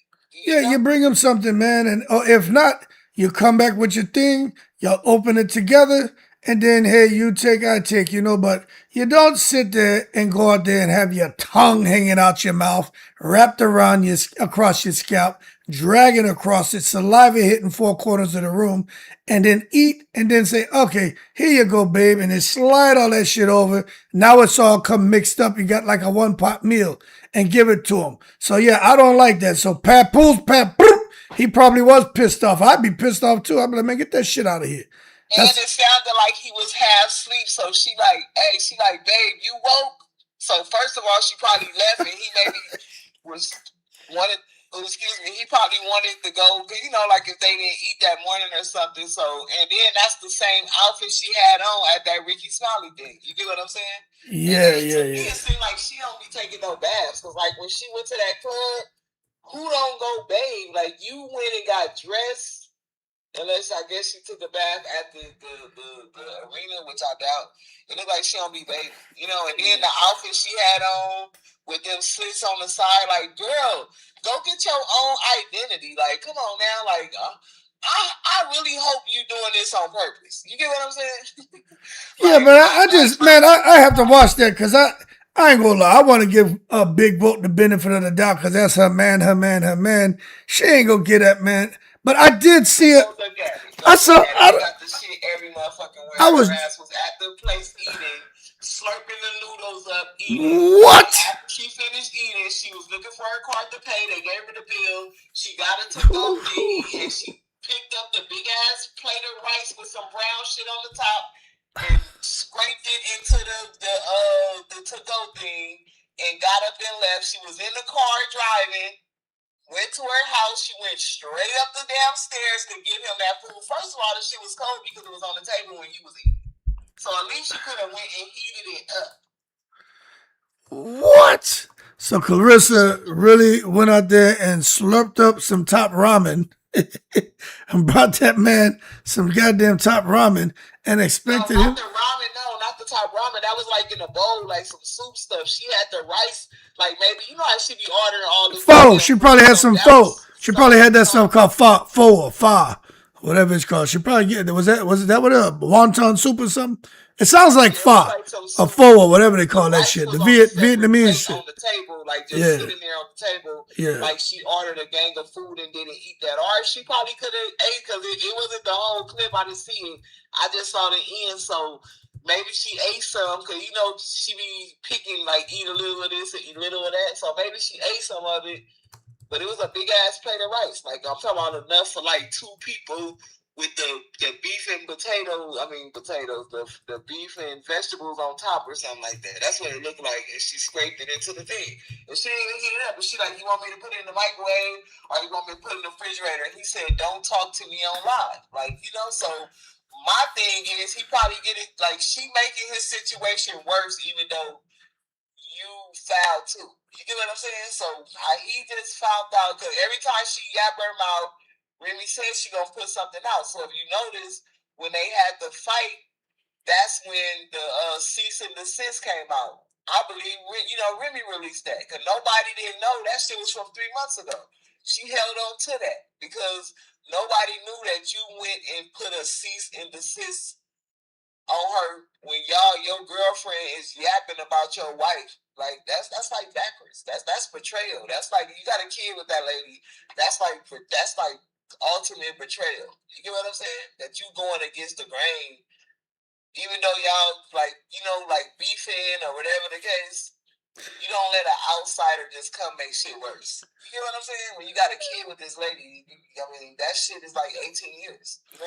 It's Yeah, I'm still trying to understand what soup she brought that man. Chicken foot soup? What she bring him? Some frog leg soup or something with rice and shit. It was rice. You know how like if you go to the Chinese place? Yeah, they always give you a little side of rice. Everything is rice. Beef and broccoli. Everything got rice. Yeah. Steamed rice everywhere at them Chinese spots. All them Asian spots. The green and the Thai, Laotian, Vietnam, Japanese. They all got a little steamed rice that they put up in your ass. So they had the steamed rice and some noodles. That is crazy, man. Yeah, she like was eating out. The shit was on the table though for like the whole time that she was eating this shit. It was sitting to the side. You can see the big ass bed of rice. It wasn't just like a bowl. It was like how the Chinese they stack the rice, so it's like a boat or something. Whatever. Yeah, She like I don't be watching that shit no more like that. I do it in catch up. But she give me a headache now. Like the shit is like people really need to stop watching her and just because now I believe like how she lying about her money and all that and the lifestyle that she got with the money that she's spending because she trying to keep up with the Joneses and impress this dude and like how she lying about the views trying to keep up with Remy Dean. She need that money. You get what I'm saying? So she's doing this on purpose for the engagement because every time she do something dumb, even though she probably not doing it dumb on purpose, but on purpose. Like, that's the shit she would do, but she know that people gonna talk about it all over the internet and then she gonna go viral because she think this is a good famous and she need the money. And it's not cute. You make yourself look like a fool, that is crazy. That's crazy. Yeah, that girl crazy. Like something. Then the outfit that she had on, you look like a boy. Whoever braiding your hair, all this money you got, you need to go find another braider because they can't fucking braid how they look.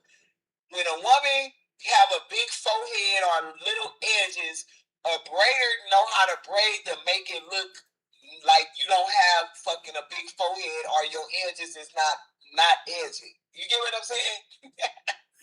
So whoever be braiding her hair, just be braiding that shit that's just looking like a fool. And then she can just change. Like, look, you didn't notice when she was at the weigh-in, how she copied off Alicia Baumgartner, copied off of Franchon Cruz. Yeah, the outfit. She had the curly hair. So look, Remy changed her hair to the straight hair. Now you got straight hair.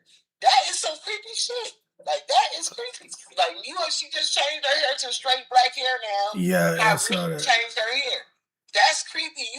She is destiny swapping not only just with Remy that, like her cousin said, the bitch is a chameleon. Everybody who she come in contact with, she is like mimicking them. Like that is weird. Like that, and even doing that on purpose is fucking weird. You know? Like, that is crazy. Like, that is scary. That's like some single white female ass shit. That's like beyond that. That's like about all the Lifetime movies. You get what I'm saying? With these crazy ass. I ain't gonna say that part, but crazy women. I know what you're about to say, but we don't want to say that. Yeah, we don't want to say that. That shit funny as fuck. Like, girl, don't sit down some fucking where. You get what I'm saying?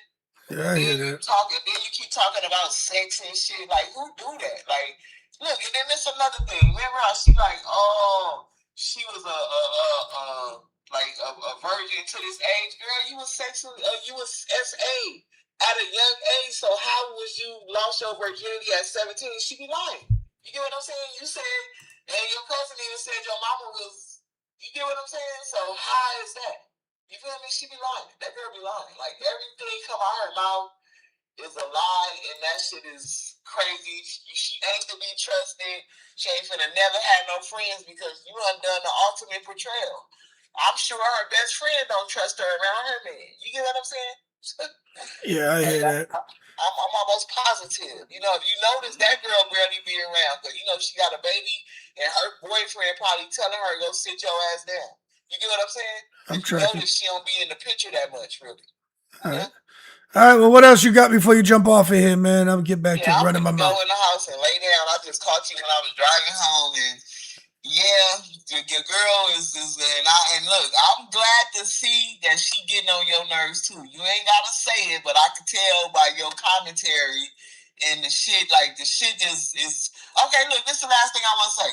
So, how do she think that her record, even though Amanda Serrano lost 2, 3, 4, 5 times, whatever, she has 50 fights and you only had like 18 fights, 19 fights. That is a big difference. No matter win or loss. It's a faulty comparison. They shouldn't even be trying to compare Serrano and Claressa Shields. There's no comparison. There is none. Claressa got a lot of work to do to even think she should be in a conversation with Amanda Serrano. But look, if she don't fight Hannah Gabriel, I'm glad it's a couple people picking this up. The little people, how she need to rematch Hannah Gabriel. You get what I'm saying? Period, point blank. That's close to the weight thing that you win, and how you rematched Franchon Cruz 4 times. It's no excuse for you not to rematch her, and she what you call it, like, she wasn't dirty, like how you got suspended, or they said you was dirty, and you Is that your alarm going off? No, that's I was getting out the car. Sorry. But yeah, how they went through the same thing is what I'm saying. And you cleared your name, and that girl cleared her name. So you need to give her a rematch. But we know you ain't gonna do that, because guess what? Like that people said, Amanda Serrano never touched the canvas. You touched the canvas twice. You get what I'm saying? So I'm gonna leave it there, right there. Okay. So y'all have a good night, and we need to boycott that girl. Like, stop talking about her so much, and let's talk about other stuff, because it's getting like draining, and she wants the attention and we giving it to her. So let's just do the opposite and get her out the algorithm, like she say. Okay. Yeah. So y'all have a good night. All right. Yeah. Okay. Bye. Bye. Yeah. Good luck with stop talking about Claressa Shields. Yeah. Good luck on that. You know what I'm saying? So I'm trying to watch this thing. I ain't see it. She really had this thing with the food, huh? And that is crazy. Yeah, you're gonna go and eat pho, and then, yeah, that's great. Go ahead, caller. Hey, how you doing tonight? I'm good. What's up with you? Nothing much. I kind of wanted to touch on a little bit of what the previous caller was saying about her bringing. It looked like she was eating at like maybe a Chinese buffet, because she just had like an array of different foods there, like noodles and rice and broccoli maybe or something. And she did kind of like scrape it all together in a to-go plate, and she was feeding him like what he is, a dog. Oh, wow. It looked like slop. But what I wanted to bring to people's attention is that that's not the first time she's done that to him. That's not. If I don't know if this is the exact live, but if I'm not mistaken, do you remember when She was downstairs. She was still hanging out with all the girls. They were at her house. She was eating something like I know it was rice, and a vegetable, maybe like a slice of bread and meat or something like that. And she made mention to one of the girls that it seemed like Pap haven't eaten anything today. So she started fixing him a plate, and when she took it upstairs to him, he was in the room. Everybody noticed. I think this was the live when people were saying, "Oh, they living filthy up there like animals," because the room just was like not put together well. And when she walked out the room, she was like, Pap upstairs, or something like that. And then they started laughing and such. Do you kind of remember that live? Yeah. Okay, when she fixed his plate, when she made mention that she don't believe that he ate anything today, she took the plate that she was sitting down eating out of, and she had like some leftover rice or vegetable or something left on the plate, and she scraped it onto a clean plate and then proceeded to fix his food on top of that plate. And when she took it up there and gave it to him, he received the plate, and they cracked a little joke, and she stepped out the room, and I'm assuming he ate it. So that tells me that if she was comfortable enough to do it on live, that's something that they do. That could be exactly what they do. You know what I'm saying? Yeah, I mean, when people struggling and going through, money issues or whatever, or even growing up in survival mode, they live a certain kind of way. And I think that they are accustomed to eating like that. And he might have been turned off because he don't want us to know, because we pick apart every little thing they do. But that is not the first time she did that to him that I've noticed. Yeah. Well, my thing is, that just may be one of their family. I'm going to call them like a family, right? That may be one of their family norms. Whoever's eating, okay, I'm done. Here you go. Take the slop and sklapple and slam it on their plate and they eat. That could be just family norms. But I tell you what, if like for me over here, we don't play that, man. You shuffling something over there. It's loud. It's real loud. I don't know what you're doing. But it's me? Yeah. Something like it's I don't know. You shuffling something? You digging in the bag or something? Oh, I'm making a cup of coffee. Okay, yeah, that's loud in the phone. But okay, well I'll stop. Go ahead. Yeah, but this the thing. Over here, right? I don't have $20 million, right? But I tell you what, when I go out, ain't no way in the world when I come back and my wife and my kids. First of all, I always have somebody with me anyway. I'm never alone. But man, we don't do that shit. It's like, and if you got 20, 30 million, what are you doing? You know what I'm saying? Y'all should be coming back. Y'all should come back with a nice variety, order 6, 7 different things and put it out there and take a little bit of everything and then put it up, leftovers for the next day or whatever. But I don't understand this shit to come back and eat over something, especially noodles and a soup, and then come and just give, and that with whatever else you were picking over and just give it to somebody. That's crazy to me, man. That shit's crazy. What was most alarming to me, because I mean, if they want to eat like slop and like dogs and stuff like that, that's fine. Is that she mixed it? It looked like buffet because it was like just like rice and noodles. It was just like a bunch of different just items that like off-putting items. So in my opinion, if I had to take a guess, I would say it was a buffet. But what was alarming to me is that she made that doggy bag literally and was trying to feed it to him, but had children in the house. What are the children supposed to eat? She didn't stop at McDonald's. She didn't stop and get a chicken box. She didn't stop and get a pack of meat to say, well, you can eat that till the food gets done or anything. She didn't get anything for the kids. This is my thing, right? People need to learn how to cook. You know how easy it is to make an egg fried rice? Egg fried rice is one of the most simple things to do, man. People need to learn how to cook. You ain't got to go out there and spend the money. I don't spend a lot of money on burgers. We cook over here. But I just grew up. I could go out there, chicken, goat, cow, duck, whatever. It's dead. That shit come close to me. It's a goner. You know what I'm saying? I'm sitting there. All the food recalls. Yeah. I'm busting the throat. I'm skinning it, everything. I grew up doing that. I know how to do it. But my thing is, you telling me you can't even go out here and learn how to cook something? instead of going ahead buying stuff and you'll have nothing in the house. And then even for him as a man, get your big ass up and go out there and put some in the house. You ain't got no fruit. You ain't got nothing to make a sandwich. Nothing. Nah, that's crazy. That's crazy to me. You a $8 million boxer, and everybody else in the world broke and don't got nothing and jealous of you. So I mean, there's no way on earth y'all should be eating like Vikings, and the kids don't have anything. But do y'all know that for a fact that them kids ain't had no food? No. I didn't say that they didn't have food, period.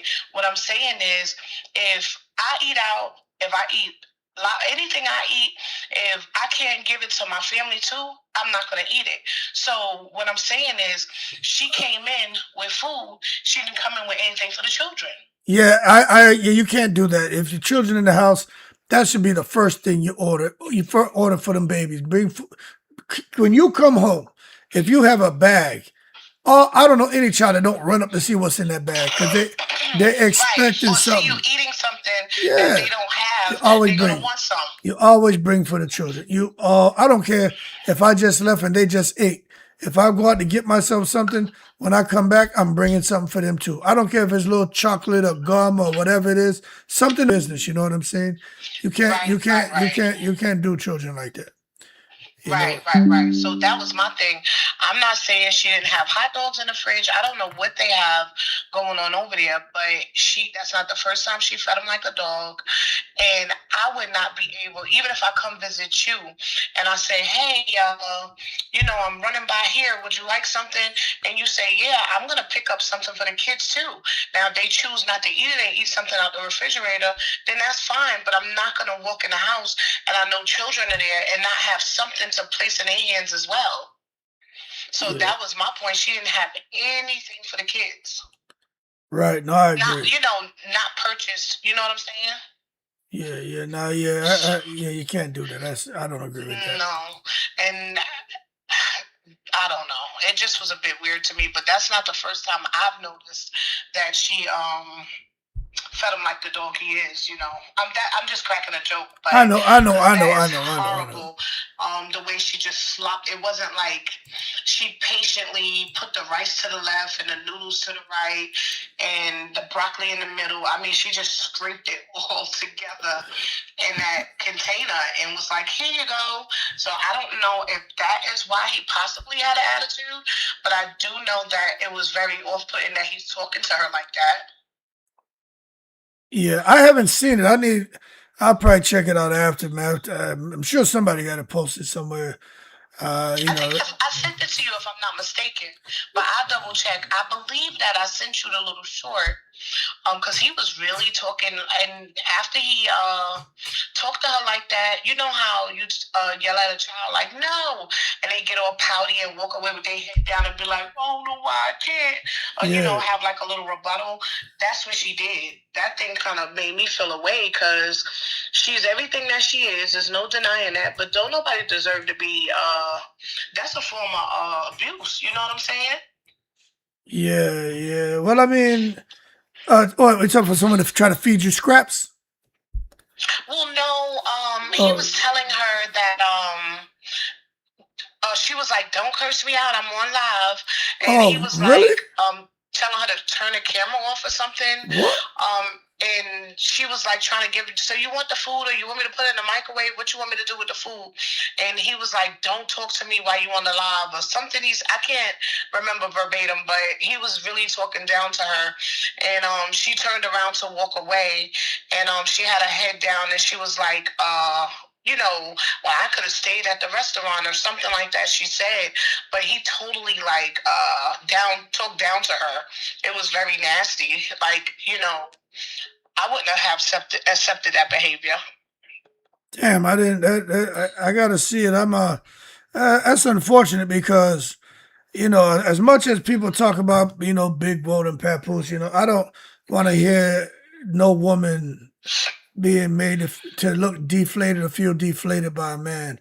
Now I don't know what's going on over there. I haven't seen it, but at the same time, if he got that way because she was bringing him a doggy bag, you know what I'm saying? I don't know. I haven't seen it. I don't know. I'll shut up. Well, I don't know if he, went off on her like that because of the food.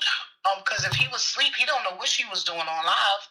But I think someone said in like one of the comments on the short that he's expressed to her that he did not want to be on her lives or don't stream or something with him being around.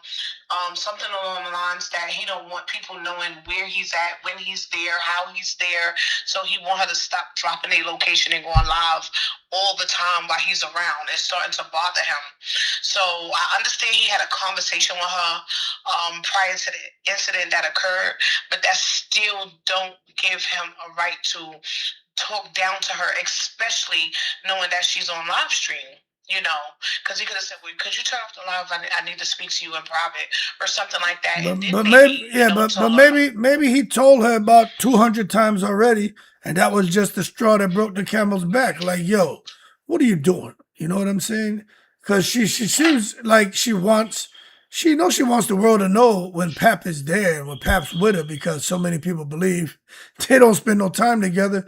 Maybe that's just her way, but he don't want that. And, I'd be the same way.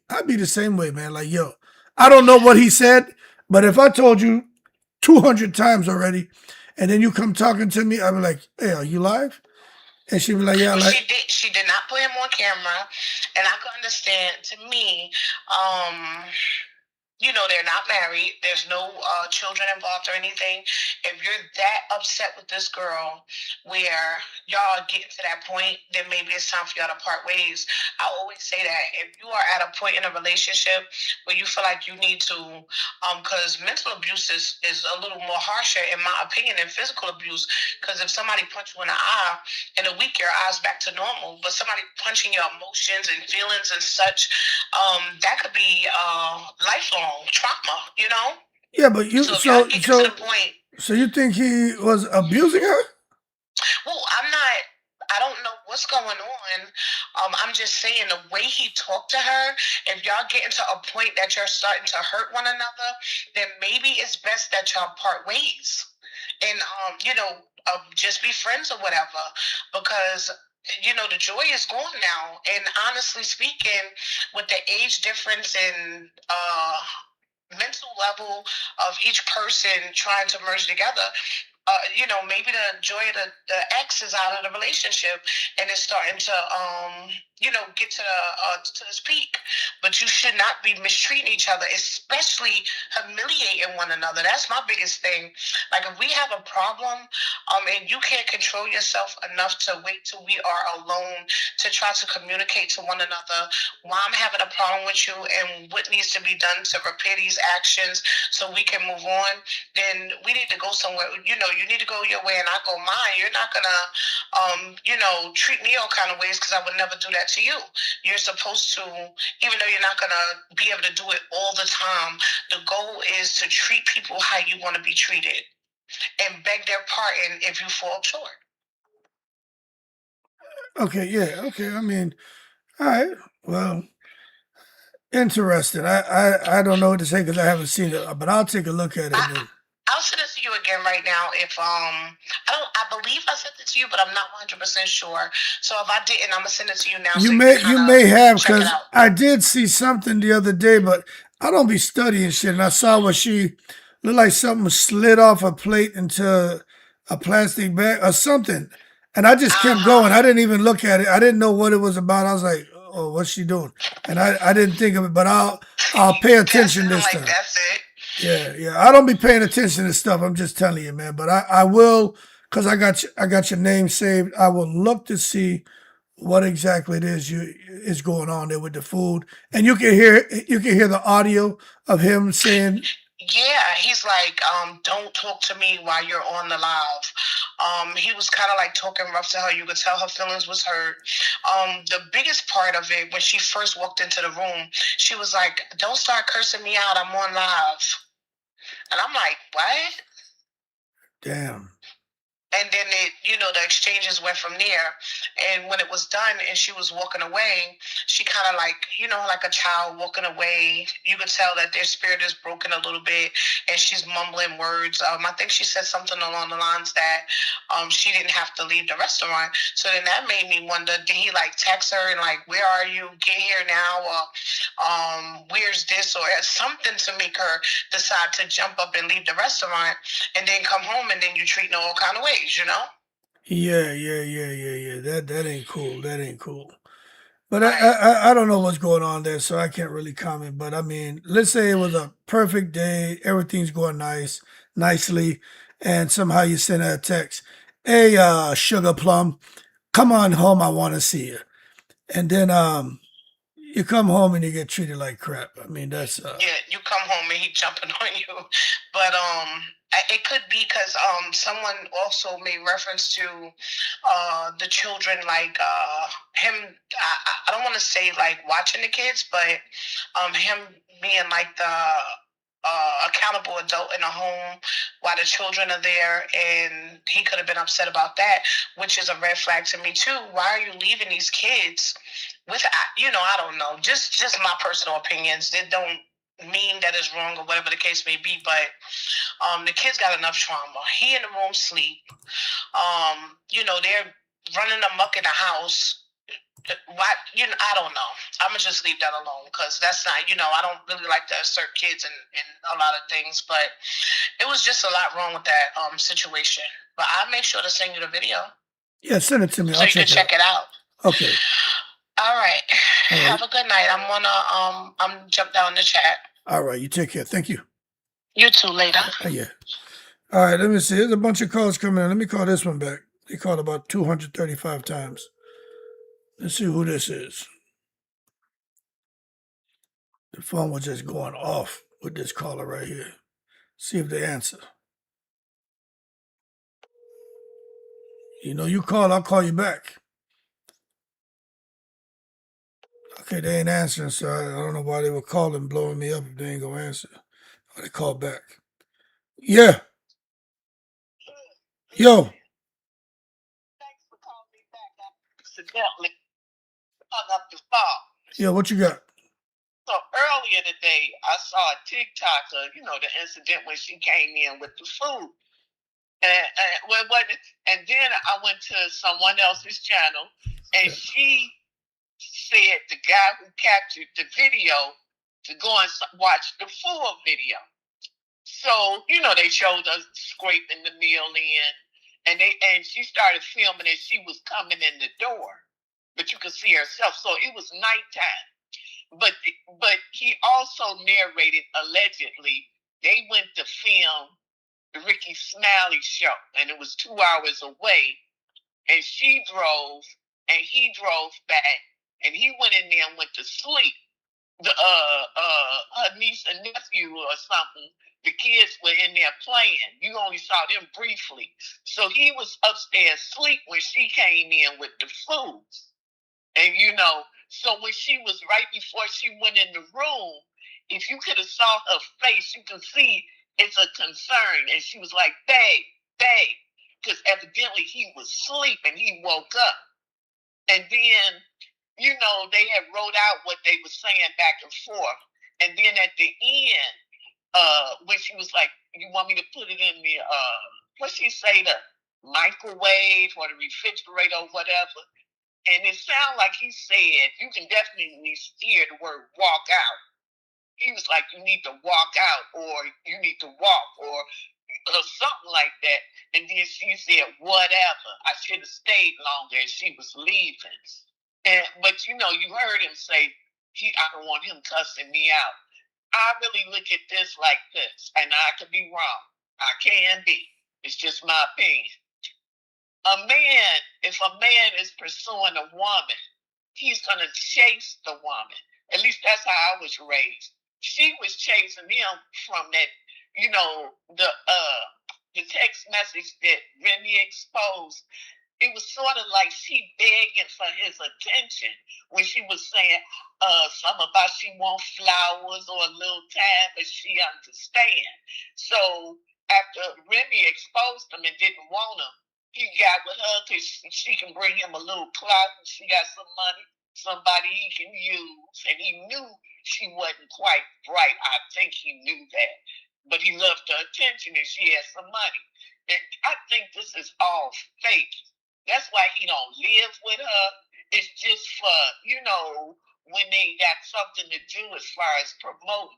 I think with her saying, don't cuss me out, I'm on live, this couldn't have been the first time he was going to cuss her out.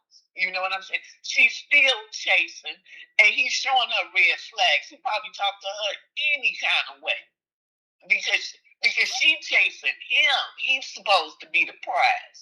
What you think about that, Hood? As far as you said a whole lot. So, Don't stop. it could. I don't know what's going on, but if you have someone and they're more into you than you're into them, yeah, you could get away with talking to them a kind of way, and and just doing your thing. So, I don't know what's going on with them, but it sounds like y'all feel that's what's happening here. It's interesting though. I just don't think it's a real relationship that she always boasting about. You know what I mean? That's all. That's all I got to say. But I continue to listen. Thanks for listening and calling me back. Yeah, no problem. I'll talk to you. You have a good night. All right. Let me call this other one back here. Yeah. So yeah, you call in, I'll call you back. But a real relationship, well, look, I don't know what's going on with him, but the truth will be told. People will eventually find out what's really going on. You know what I'm saying? It's crazy. Yeah. Hey, Hood Champion, how you doing? Hey man, what's going on, man? I've been tuning in for like the past hour or two. Yeah. Man, I want to start with this new development clip. I think there's some truth in that. Cause one thing he said I do agree with. Well, people love you or hate you. If they watching your every move, that's something. Like this past 2 hours, man, all I've been hearing about, oh, he's feeding slop, leftovers, this, that, whatever. I don't care about that. But one thing he said is true. Whether they love you or they hate you, if they watching you, that's something. And people surely is watching because these whole past 2 hours, all I've been hearing about is food, this and that. But I really wanted to talk about this Tio thing because I didn't really get to call in that day with the Tio and Rolly fight. Okay. I think Rolly used to be heavy, aggressive, like tanking him, like he forward pressure, elbows, all that. But since he got knocked out by Cruz and Tank, he kind of changed his style up a little bit. He want to box a little bit more, and I feel like he just didn't let his hands go in that Tio fight. That's what really lost him the fight. Every time he was hitting Tio, he was rocking.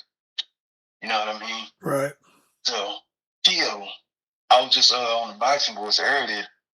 They were saying Tio mandatory at 147 is Jack Catterall. Yeah, Tio will lose. Oh, go ahead. Tio gonna lose, man. I was just gonna say that, man. I don't think Tio is going far at 147. I don't think he's big enough. But Jack Catterall, he's very flat-footed. He tried to throw power. Tio was good on the counter, but I don't think he may be Catterall, but I don't think he's going much farther after that. Man. I don't think he's big enough for 147. Yeah. He was just hitting too hard. Every time Rolly hit him, he was stunned. He really got knocked down multiple times. I don't know how they didn't call it, but man, I don't know. I don't know about Tio at 147.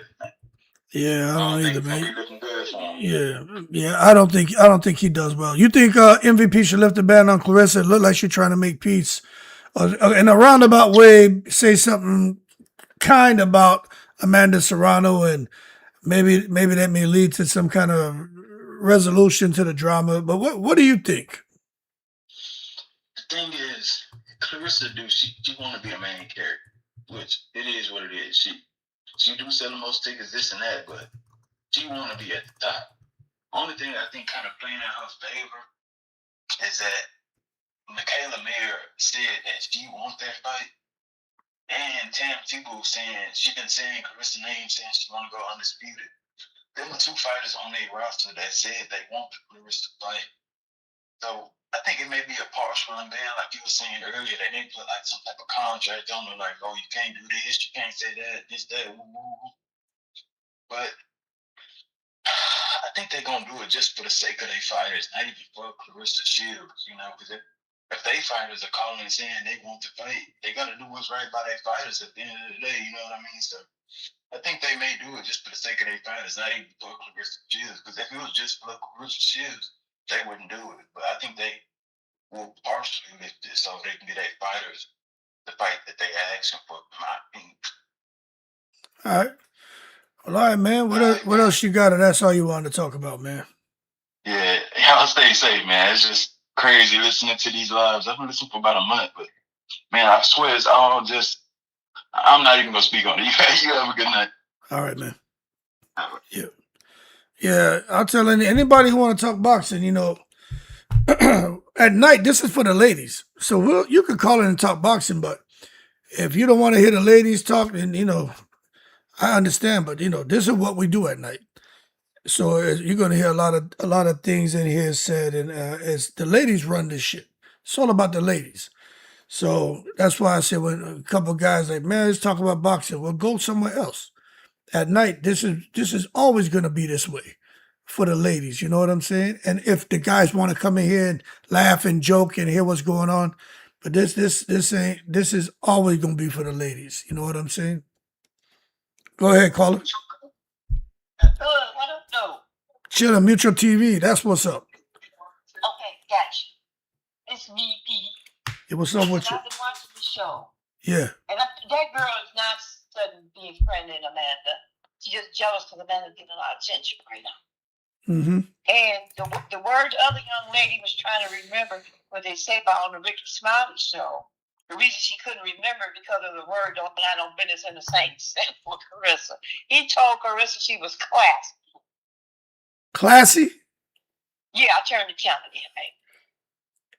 He told her that she was classy. She was a class act. But she went in the other lady's dressing room, gave her a hug and whatever else, walked around with her glove, and he thought that she was very classy for that. I think it's even awesome. And yeah, I think she's very jealous. And I think now if Claressa do fight again, I'll be willing to bet over half of the people going to come to see her get whooped. Because she had pretty much run the momentum of her being whatever the quote, because she has no respect. And then we talking about all this money she had. Remember that boy, what was the friend of 50 Cent, said he had to take her stuff because he didn't have a coach. You talking about Maserati Bud? Yeah, he said he had to take her shopping because she had absolutely nothing. I don't know if the lady got $1 million or not. I mean, it's not my money. But what I do know is that you can take a nigga out the hood, but you can't take the hood out of them. Claressa Shields has never been shown how to do anything. All she know how to do is fight. Now she done learn how to navigate herself around this internet. So that's probably gonna be her next goal, because you know, out of the 117 personalities, you got boxing, a model, a rapper, of this and of that. If she got that kind of money, she need to invest some of it in therapy, damn it. Because there's something going on. And I wonder, has she ever been institutionalized for a mentor? Because don't forget, she did graduate 3.0 style. Right, right. What do you think? You think Claressa needed? I mean, I think she does stuff to go viral, man. But you think it's more to it? I think she likes to go viral because it's the most attention she's ever received. She don't care if it's good or bad. As long as you talk about me. She said it on Ricky Smiley. She said the more they talk, it's another dollar for Claressa. Yeah. That's exactly what she said. So this is my thing, right? I personally think Big Walt, she doesn't care if people talk, if they speak on her, but I know she doesn't want people to insult her. But the thing is, you can't control these people. You know what I'm saying? Like, no one can control her. If people could control her, they would. But you can't. You know, and she worried. But she did tell me when I talked to her, I said, Claressa, can you really take on everybody out here? You got that much time on your hands? And she told me, I wish I did. So, yeah, but it come with the territory. If you're gonna be out here, it's like me. I got a channel. You know what I'm saying? If there's people saying good things about me, great. Bad things, it is what it is. That none of it phases me. This is the internet. You know what I'm saying? This is what people do. Everybody hustling on here. You know, just trying to make money. So she should just get her little dough and leave it alone. You know, I mean, I just don't get it, man. But the Ricky Smiley show, I haven't, man. I ain't watched none of that shit. Maybe when I go running tomorrow That man morning. called her class. Yeah, I'll watch it when I'm running in the morning. I'll play it. So when I'm jogging, I'll listen to it and see what the hell going And on. look, people was talking about, she walked in her house. She said, hey, you here? When she walked up there, she asked the man he wants to try to give him the food. She said something else to him. He said, sorry, don't talk to me while you're on live. But she kept talking. Hmm. And she said, well, I could have stayed there and ate some more myself. But he had already told her he didn't want to talk. And she just kept going. Like she always do. She don't have a stop button. Most of them like that don't. There's nothing in Claressa's head that says, stop, that's enough. She just go, and go. She ain't got the nerve to be insulted when people say stuff to her, or now they talking about he possibly could abuse her. Well, she need to quit abusing people. You reap what you sow. And I could believe they put hands on her. Remy said they used to put hands on her. The neighbors had to call the police a couple times. And knowing her with that personality and how she want to be in control and everything. A real man ain't finna let her whoop his ass. I don't care how strong she is. Claressa Shields need to go somewhere and sit down. She had managed to make a mockery out of women's boxing. It reminds me now of the old wrestling shit when you knew everything was fake. Now you fighting and got Ray Day on the card, but you come on now. Come on, we talking about boxing here or what? A comedy show. That's all I wanted to say, Lily. All right. You have a good night, all right? You do the same. Thanks. Yep. Bye. So this is my thing, man. I didn't know all that was going on, but you know, a champion don't be on the internet like that. But I'm just trying to imagine them having them ups and downs, man. But I tell you what, that ain't a good feeling if you're having them kind of ups and downs. But you know, Remy got something coming up. Y'all think Remy's done talking about this situation? Y'all think Remy's gonna have more to say? Go ahead, caller. Hi, this is my third time. I normally don't call in. I'm going to say this very quickly. I said it before. You know, she is, even on the Ricky Smiley show, she does all of the insulting. And I heard you say that she doesn't want anyone to insult her. But she does. I think this is all pre-planned. I think Lou DiBello was planned. I think that she insults everybody to stay relevant all over the internet. This thing with Papoose, the more I think about it, we're talking about Papoose. Papoose, I think, was okay with it at the beginning, but it keeps him relevant too. Because the whole thing is, if she says, don't cuss me out, she already knows that there's some things that he doesn't like. So you walk in already doing stuff he doesn't like. That's number one. She is attacking other people, then she's not attacking them. Then she's attacking them, then she's not attacking them. I believe Michaela Mayer and Tam Tebow do want to fight her, but I believe they were put up to saying, hey, I want to fight them, because if they do it, whether it's Jake Paul or whoever the machine is, if they go, I want to fight her, then it's putting pressure, then it makes it look like Jake Paul's under pressure. I don't believe Jake Paul's under pressure. I believe this is the way they do it in the music industry. As I told you, Ryan Leslie, he was a producer, and I believe that Claressa is following his footsteps. Ryan Leslie used to call all the newspapers, even pay them to come out and act like he was a big thing. He was a good producer, but not that great. And that's what I believe Claressa's doing. She is calling all of the tabloids or whoever to come and interview her now that she won this fight. The only way that she is going to do very well is if MVP gets with her. Now, MVP gets with her if she's in a 360 deal with Wynn and a 360 deal with Skalita, and I don't think she can go over to MVP unless something that we all may not know, unless her deal has run its course. If she gives them one more or two more fights, or maybe she says, look, I want to close out, I'll give you some of your money back, or maybe if she didn't get all her money, you can take it from the... Because here's the other thing that could have happened.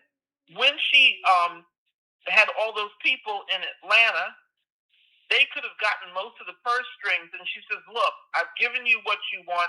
Maybe they made a deal like that, and she's done. And she can now somehow get over to MVP. Nobody's thinking this way. This is all pre-planned. She wants us to think the way she wants us to, and people think she's stupid. She's not stupid. Right. Because look at Lou DiBello. I didn't even know who he was until you shared him on your short. So this guy is well respected out of nowhere.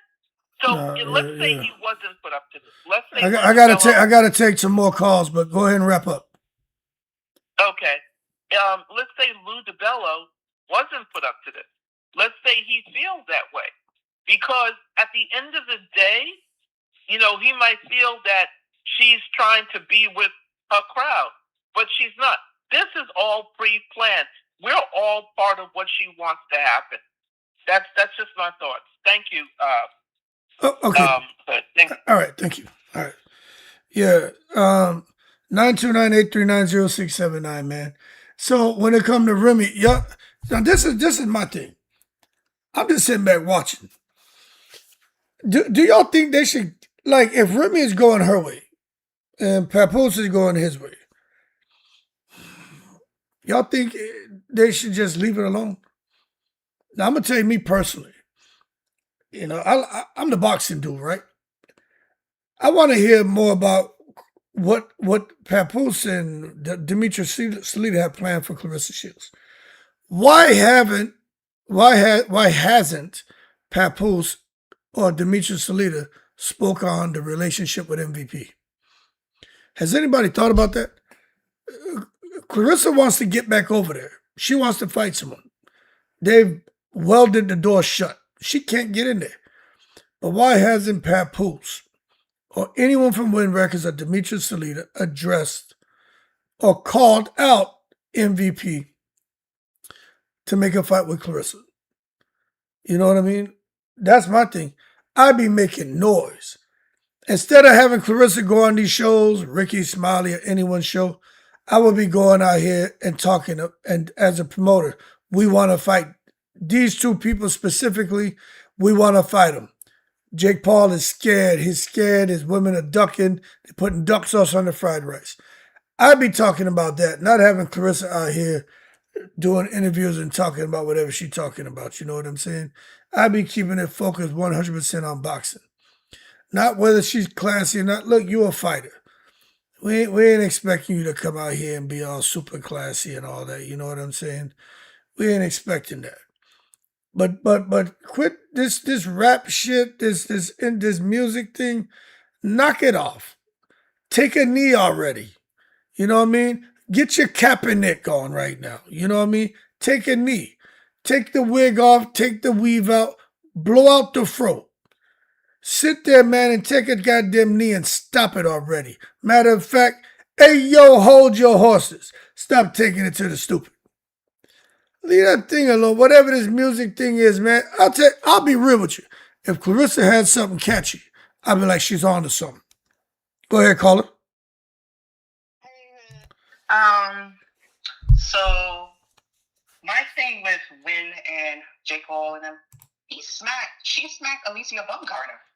I think there is going to be a lawsuit in the works.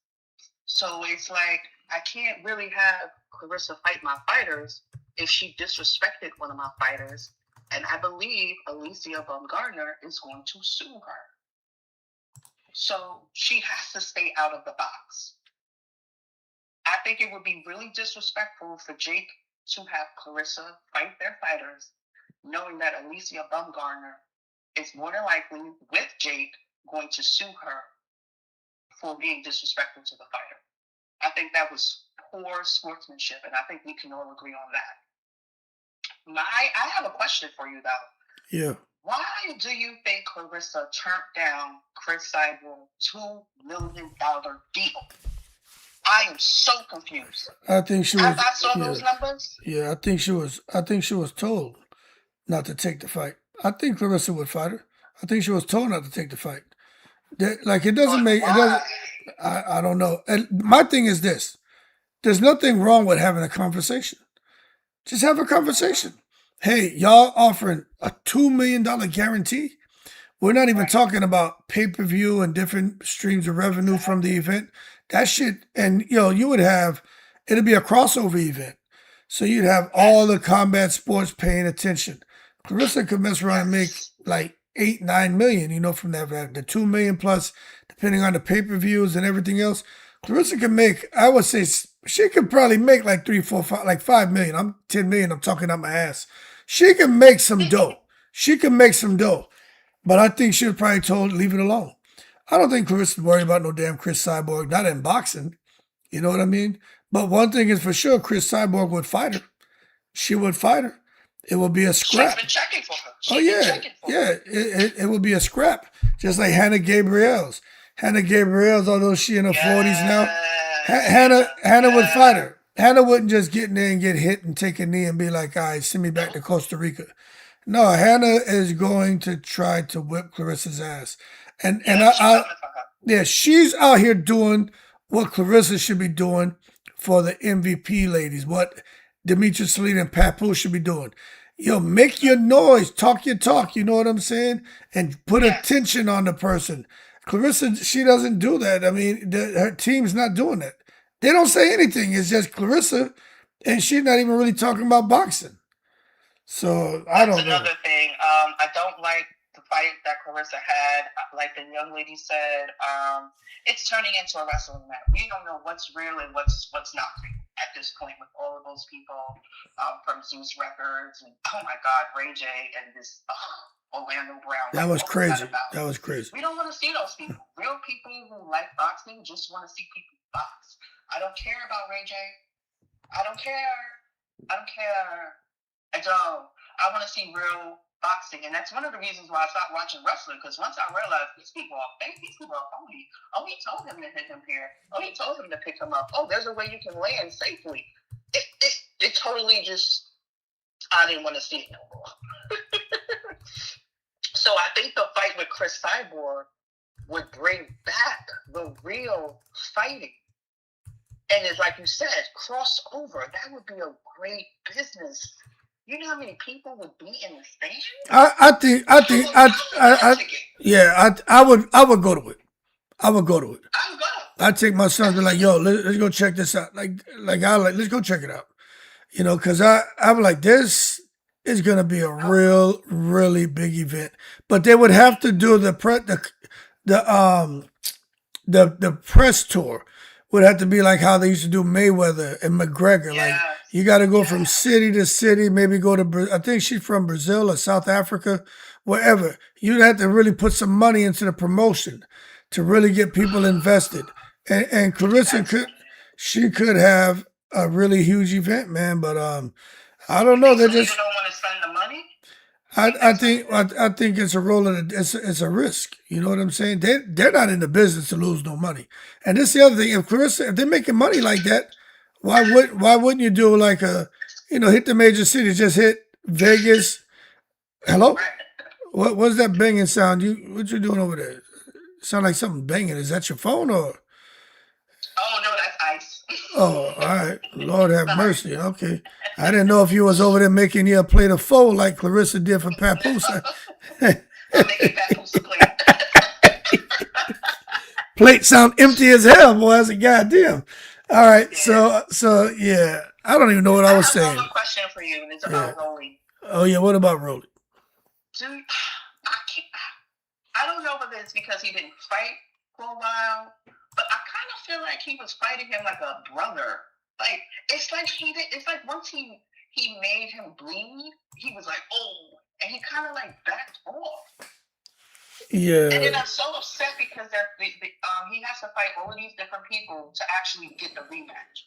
I don't understand that. Like, what is that about? Because I think people really want to see them fight again. What happened in that fight is Rolly, he hurt. I thought he won the first 5 rounds, but Yeah, he looked shocked. he wasn't letting his hands go. He was on the back foot. He wasn't. I think Rolly's afraid to get hit, man. Hit cleanly, man. And then Tio was going to his body. It happens to fighters, man. You get hit, you get hurt, and you never forget that. So it just lingers in the back of your mind. And I think because he's been knocked out twice, he didn't want to get knocked out, man. But he wants to get his shots off. But he didn't really have a plan B. He's just a heavy hitter who he always has a puncher's chance, and it showed up. But Tio was in great shape because the way he got cracked with that right hand, Tio should have gone. He should have gone down. He should have went down. He didn't. He should have went. Yeah. Okay. Thank you so much. I appreciate it. Yeah, you're welcome. You have a good night. Good night. All right. Yeah. So where we at here? Anyway, Lovejoy. Let me call you back there, Lovejoy. I saw Lovejoy called in, but that's what happened to Tio. But I'm just seeing if Claressa them go make a hit song. Hit song, and if she's gonna fight somebody from MVP. That's what I'm curious about that, to see what happens. All right, I'll try to call back. Anyway, we here, Hood. I know. I'm just asking a question. Chosen by God. I'm just asking a question. We have conversations over here. I'm not saying I'm right. I just y'all said no. Let me just be real. Claressa got a little bit of a singing voice, man. Y'all don't think she got a little bit of a singing voice? I was listening to her sing. I didn't know that was her. I didn't know that was her singing. You know what I mean? Don't get me wrong. It wasn't Whitney Houston and shit. But I was like, that sounds a little bit better than being in the shower singing. You know what I'm saying? She wasn't, Roseanne Barr singing the national anthem. But she wasn't Whitney Houston either. But yeah, said her mouth too big. Oh, y'all crazy. Let me see. How long I've been on here? 2:52. I got 8 more minutes and I'm up and away. OG says if Claressa does take the Cyborg fight, she better not be under Win Salida. 26% is theirs off the top 4 ways.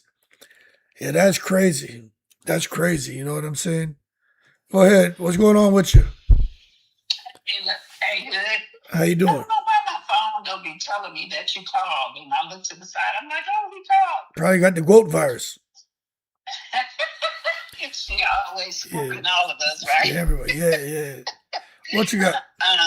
So my comment now is kind of behind in the chat because we kind of moved on from this subject. But I was calling because Claressa and bringing Pap that doggy bag. Yeah, that's great. I haven't seen it. I need to see it.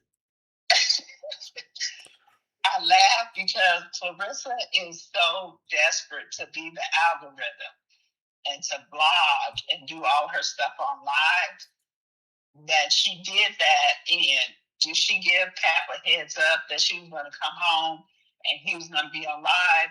Because I'll be honest with you. If my significant other was on live and came home and didn't give me a warning and was just, I'm on live, don't cuss me out, I would have cussed his ass out. Don't just surprise me with this. Let me know what you coming home, what you gonna do, what your plans are if I gotta be on live. So, and I don't like either one of them. I don't like Pap and his doggy dog ways, Claressa and her crazy self. But I will have to say, she was being selfish. She was only thinking about herself in that live. And why would you scrape up your leftovers and bring that home to somebody and expect for them to say, oh, yeah, I want the food? Like, who knows? Maybe he was watching her live. Maybe he saw her scraping up her leftovers and bringing them home to him. So, in this instance, I blame Claressa. She was wrong. Right. That's just my 2 cents. Let me ask you a question because, you're not in your 20s or 30s. You know, I'm 51. I think you close to my age. You older than me? I'm 57. Okay, yeah. You as a 57-year-old woman, do you think by the age of 30, 31, a woman should know if you go out to eat and you're coming back to your man to at least bring something for him, or do you think that's just an innocent mistake Claressa Shields made? Oh no, I think she was being her chief self. Mm. You know how she kind of brags about, you know, how I'm so tight. You know, she thinks that she's so tight with her money, even though she makes foolish mistakes for Pat. Like, I think she would rent Pat that Rolls Royce and bring him home a doggy bag of her leftovers. Like, no. I would never do that. It almost sounds like, when I listen to it, it sounds like maybe there's a bid for power that takes place between them, and that maybe she may have the upper hand. Like, hold on, you here with me? Like she said, what I look like being with a man? The man's with me. You know, like maybe that was the flex on him. Like, oh man, you with me here? Take these scraps and shut up. But then when he chirped up, she was like, okay, Ike, whatever you say, Ike. You know what I mean? Like, she didn't want those problems because there's something going on there. I need to watch that video and I'll be able to pinpoint it. I done dealt with my share of stuff, man, and with people and stuff like that and counseling sessions. I'll be able to pick up if there's some trouble in paradise. I'll for sure be able to pick up on it. You know. Yeah, you should watch it good because, yeah, she's very conflicting. And that's where I say two narcissists together, they're going to destroy each other. They are going to destroy each other.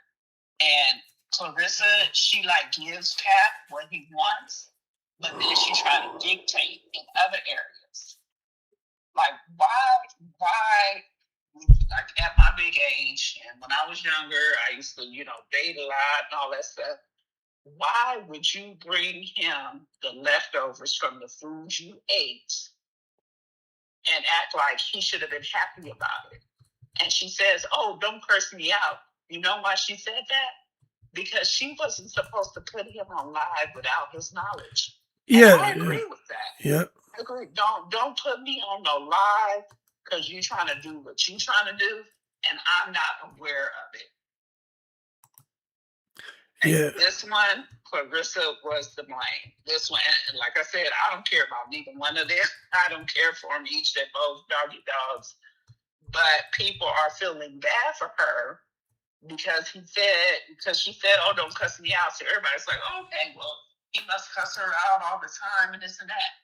But it sounds like she's selfish. She doing what the hell she wanted to do and didn't respect, you know, someone else's wishes. Don't do that and expect us to have empathy towards you. That was wrong. Right. Okay. Let me know when I'm on live. Don't surprise me. Don't do that. But that's all I had. I just want to say that. All right, Lovejoy. I appreciate you calling in. All right. Bye. All right. Have a good night. All right. Bye. Where are we at? Okay. Let me just update this here, man. You know, on these titles, I got to make sure I put question marks behind the things I say. Make sure people be out here tripping, you know what I'm saying? Let me close that out. Where is it? Okay. Now we in there like swimwear. Let me go back here. But yeah, I've been out here almost 3 hours, man. But yeah, I need to see that video because y'all got me curious now, you know.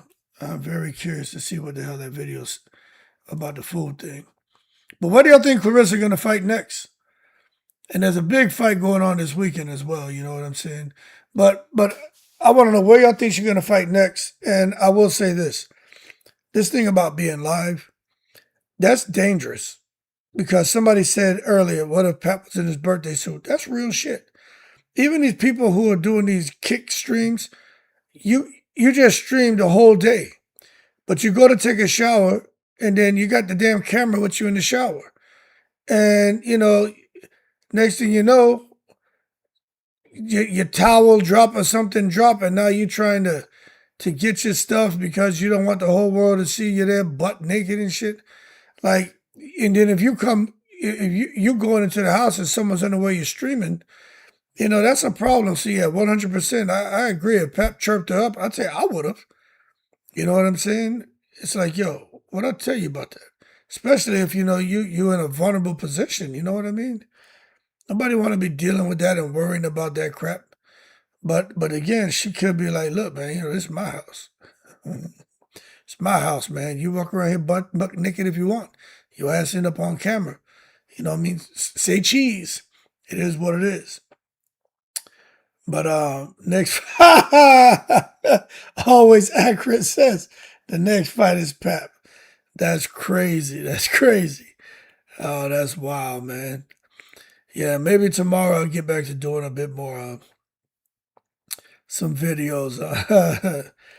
See what's going on with old Claressa, man. Yeah. Man, I've been busy, man. You know what I'm saying? But tomorrow I'll probably pump out a little bit more. I just be so damn busy. It's crazy.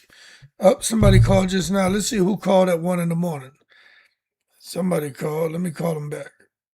See who this is.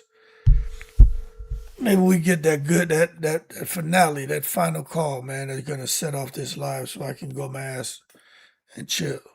Hello? Hood Champion, how you doing? I'm good. How are you, Hood? I'm good. What you got? I'm gonna take a different approach with that leftover food.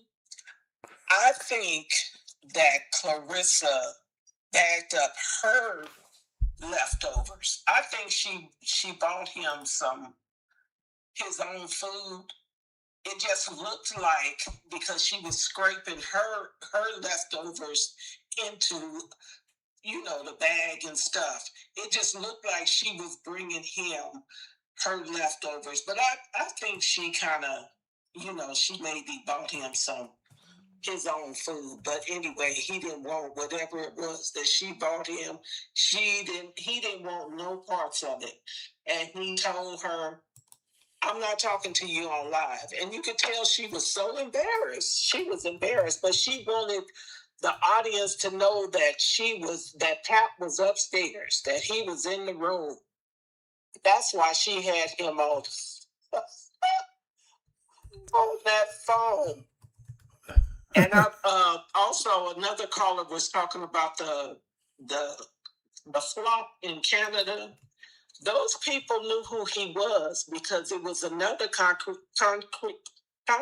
creator that showed a video from a guy that was in the audience. He actually was saying, quoting Remy's new song, he was like, yeah, this Negro, you want to go?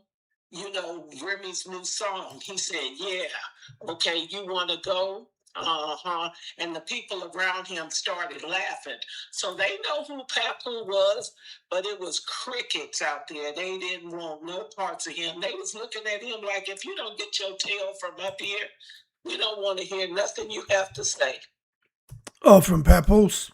Yeah, for Papoose. They knew who he was. The guy quoted Remy's new song, Want to Go. Yeah. That's interesting, man. But that's gotta be an uncomfortable feeling that everywhere you go, you know, people don't like you now. Like Papoose, you could just tell that people don't see him the way they used to. Even I don't, man. And I'm the guy, yo, I think the dude can rap, you know what I'm saying? I still, if I'm driving, especially because we talk so much about them now, I'll be like, let me play some more of these songs I never listened to, because he got like 2 million of them. And I'm like, you can hear the talent. You can hear it. It's like, yo, this mug, he's got talent, man. But people just don't take him serious now. You know, and that's hurt him. That's hurt his brand. I'm not saying they. You know some of his songs, Well, I know a couple of them, but I've heard a lot of them because of mixtapes and buying the mixtapes in the barbershops and stuff back in the day when I was, you know, younger. So, yeah, he was buzzing, man. Papoose was buzzing back in the day. You know what I mean? And even now, you want to hear some really good lyrics, man. You know, listen to some of his shit. The man's wordplay is really good, man. But why he don't have a hit? I mean, he's such a wordsmith. Because all right, look, you gotta to me, when it comes to having hits, you gotta have something catchy, and if you can get a child to sing it, you got something. They got that song, Laffy Taffy. You remember that song? Laffy Taffy. What the hell is that bullshit? But you got that shit come on in the club, everybody talking Laffy Taffy. You know what I'm saying? The man talking about a Chico stick and this and that. It's like, what the...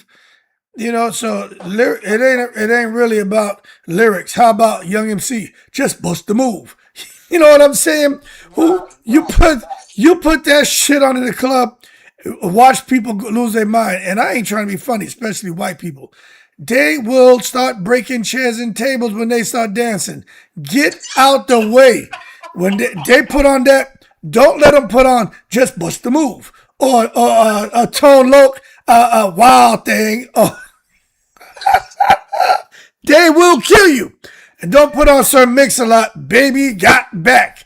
They will kill your ass. So Papoose ain't putting out shit like that or he'd have hits. He out here putting out all this shit using prison words and shit, confusing everybody. But if he could come out here and hit him with the Just Bust the Move, yeah, then Papoose he would have been had a hit. You know what I'm saying? It's just he don't do music like that. You know what? I'm just being real. I'm not even trying to be funny. I'm just being real. He could come out with some shit like that. Yeah, he would have been had a hit. But I don't know. Started fussing at them people up there on that stage. He was fussing at him? Yeah, because they wasn't responding to him. He was like, "What's up, Canada? What's up?" Oh. I don't hear y'all. What's up? What's up? It's like, just get your tail from up there. They don't want to hear you. Yeah, they don't want to hear that shit, man. Exactly. Yeah, you can't come out there talking about I got New York City in the palm of my hand and something about make a fist and crumble ridiculous. It's like, yo, that's from 2009, man. Nobody want to hear that shit. You know what I'm saying? Oh my God, them people want to hear that. even born then. Yeah. I mean, my God. He need to figure it out. He need to go out there. The next time he's about to do a show, he should just open up with that Young MC. Just bust the move. You know, Wild Thing. You know what I mean? Hey, he should just go and do that because people will respond. What's that stupid ass song, the boy Soulja Boy? Dude, crank that Soulja Boy. Watch me. And I'm like, what the fuck is shit flying all over the fucking place? What is this stupid shit they playing out here? They still play that shit in the club. The only shit they play in the club that still get busy is It Takes Two by Rob Bass and DJ Easy Rock. That shit gets shit popping. Or House of Pain. Was it Jump or whatever? Like, you throw that shit on, yeah. Those are alright songs. But you put on Just Bust the Move, that Young MC shit, man, that shit. But Pep need to get him one of those. He need to get him one of those. You know what I'm saying? Yeah, Claressa was the loudest one. That's the only person you could hear. Yeah. Oh, Claressa Shields. She's an artist, right? She's a singer. You keep promoting that she's a singer. So to me, she should have went up there and helped them out. Oh, you think she should have got up there and performed? Yeah, she should have went up there and helped them. What do you think would have happened if Claressa got in there and started rapping about poke the guap? What do you think would have happened? No, I'm not trying to make fun of nobody, but Claressa got a song. Well, it's not, her name ain't Claressa, it's Rissa the Goat. What if she start rhyming the poke the goat song? No, I don't think that would have Hey. Them Canadians would have turned their ass into Canadian bacon. Get y'all Yankee asses out of Canada singing this shit. Just bust the move. Just bust the move. Poke the guap, man. You better get this shit out of Canada. We got Drake up here. Get this. Just bust the move. Nobody want to hear that shit, man. Come on. Yeah. Bust the goddamn left and head back down there across the goddamn state. Get your ass back in the north. Get your ass back over there into the United States, man. Right. And another thing, I don't think Jake Paul should lift the ban. I don't care what Claressa, she's an evil person. They should not lift the ban. All she gonna do is if they lift it, she gonna spit in their face. You think so? She's not gonna change. She is not gonna change. That girl got evil running through her veins. She really needs a mental evaluation. Something is wrong with her, seriously. Right. You know, I look, I'm not naive at all, man. You know, I like to stir the pot sometimes, but I'm gonna be real. I think Claressa would probably try to be professional and not say the wrong thing, but she's an emotional person, man. And at some point in time, she would just, you know, relapse. You know what I'm saying? I don't think she can consistently conduct herself in a professional manner, especially if she's still looking for viral moments. Yeah, I think especially if she's still looking for viral moments. It may start off that way, but as soon as someone says something she doesn't like, she's gonna go off. So and that's why I said she's unpredictable, and that's what makes it hard for a lot of people, and you know, who may want to put money in the pocket to say, "No, I can't do it," because we just don't know if she's gonna snap on us. That's the problem. You know, that's the problem. And she will snap. That's a guarantee. Yeah. Well, all right, man. Well, what else you got? That's all I have. Okay, well, you go ahead and bust the move and make it. You gotta get you some sleep. Get you some sleep. You know what I'm saying? All right, you too. All right, bye. Yeah. Oh man, y'all got me in here joking and shit, man. God damn, boy. All right, man. I done made enough jokes for the night and shit, man. You know. But that's true, man. If Claressa OG said that we'd be at war with Canada, I ain't even trying to be funny. Rissa the Goat, she got songs, man. I wonder when she gonna do a concert. Like I want to see her perform in concert. She did that show at BET at the what was that, BET Raps, whatever that. I don't even know what they call it no more. But I want to know when they're gonna go on tour. Claressa go on tour, performing all her songs, you know, Poke the Goat and Faithful, and I don't even know the name of the other songs. But, you know, the one with Alicia, whatever that's called. I don't even know the name of it, but let her go perform her songs, you know what I'm saying? I'm curious. I ain't gonna lie. I'm curious to see the response she gets. How about this? What if Claressa, she messes around and one of her songs become a hit, and now she blows up and she's traveling and she's making dough, and Papoose wasn't able to do it? That would be some shit, wouldn't it? Says Diora Mart says, oh stop what? Hood go to bed. Better be a free one, because ain't y'all tripping, boy. Y'all got me laughing. Oh man. Defamation. That's why she can't get sponsorship yet. You jealous already? He need to go to the lab, man. He got to figure it out, man. Someone wake Hood up. Dude is dreaming.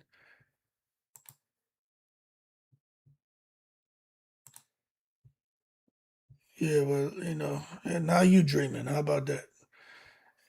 All right. You know, that being said, man, I'm about to go and relax. I got to get up in the morning. My boys have they got testing they got to take in school, so yeah. Yo, if you ain't laughing, you ain't living. You know what I'm saying? That's the thing that be tripping me out. When people be trying to, I know people, man. We be out joking, and they be dying, damn near killing themselves trying not to laugh. Like, why you trying not to laugh? You that cool? You can't laugh? Sorry, man. Hood makes jokes. I joke. I'm always joking. I ain't never gonna stop joking. She said, "Bust the move." Yeah, that's hilarious. Just bust the move. Anyway, let me get a hand, bust the move to this damn bed. I gotta get up. Mama says, "Now, Hood, you might be into something." She sell out a tour and 50 by all the seats. We'll never hear from her again. Yeah, 50 could do it. Chief, go to sleep. Yeah. I love to laugh. That's right, Lovejoy. She couldn't wait for a video. Believe it or not, the girl is right. She doesn't want to fight anymore. Yeah, she may not. I try not to because I can't breathe afterwards. I hear that, man. Well, anyway, man, y'all keep cool, all right? And I appreciate the love. Anybody sent cash apps or whatever, I always appreciate the love y'all send. So I want to make sure I say that. Keep cool. I'm in the breeze.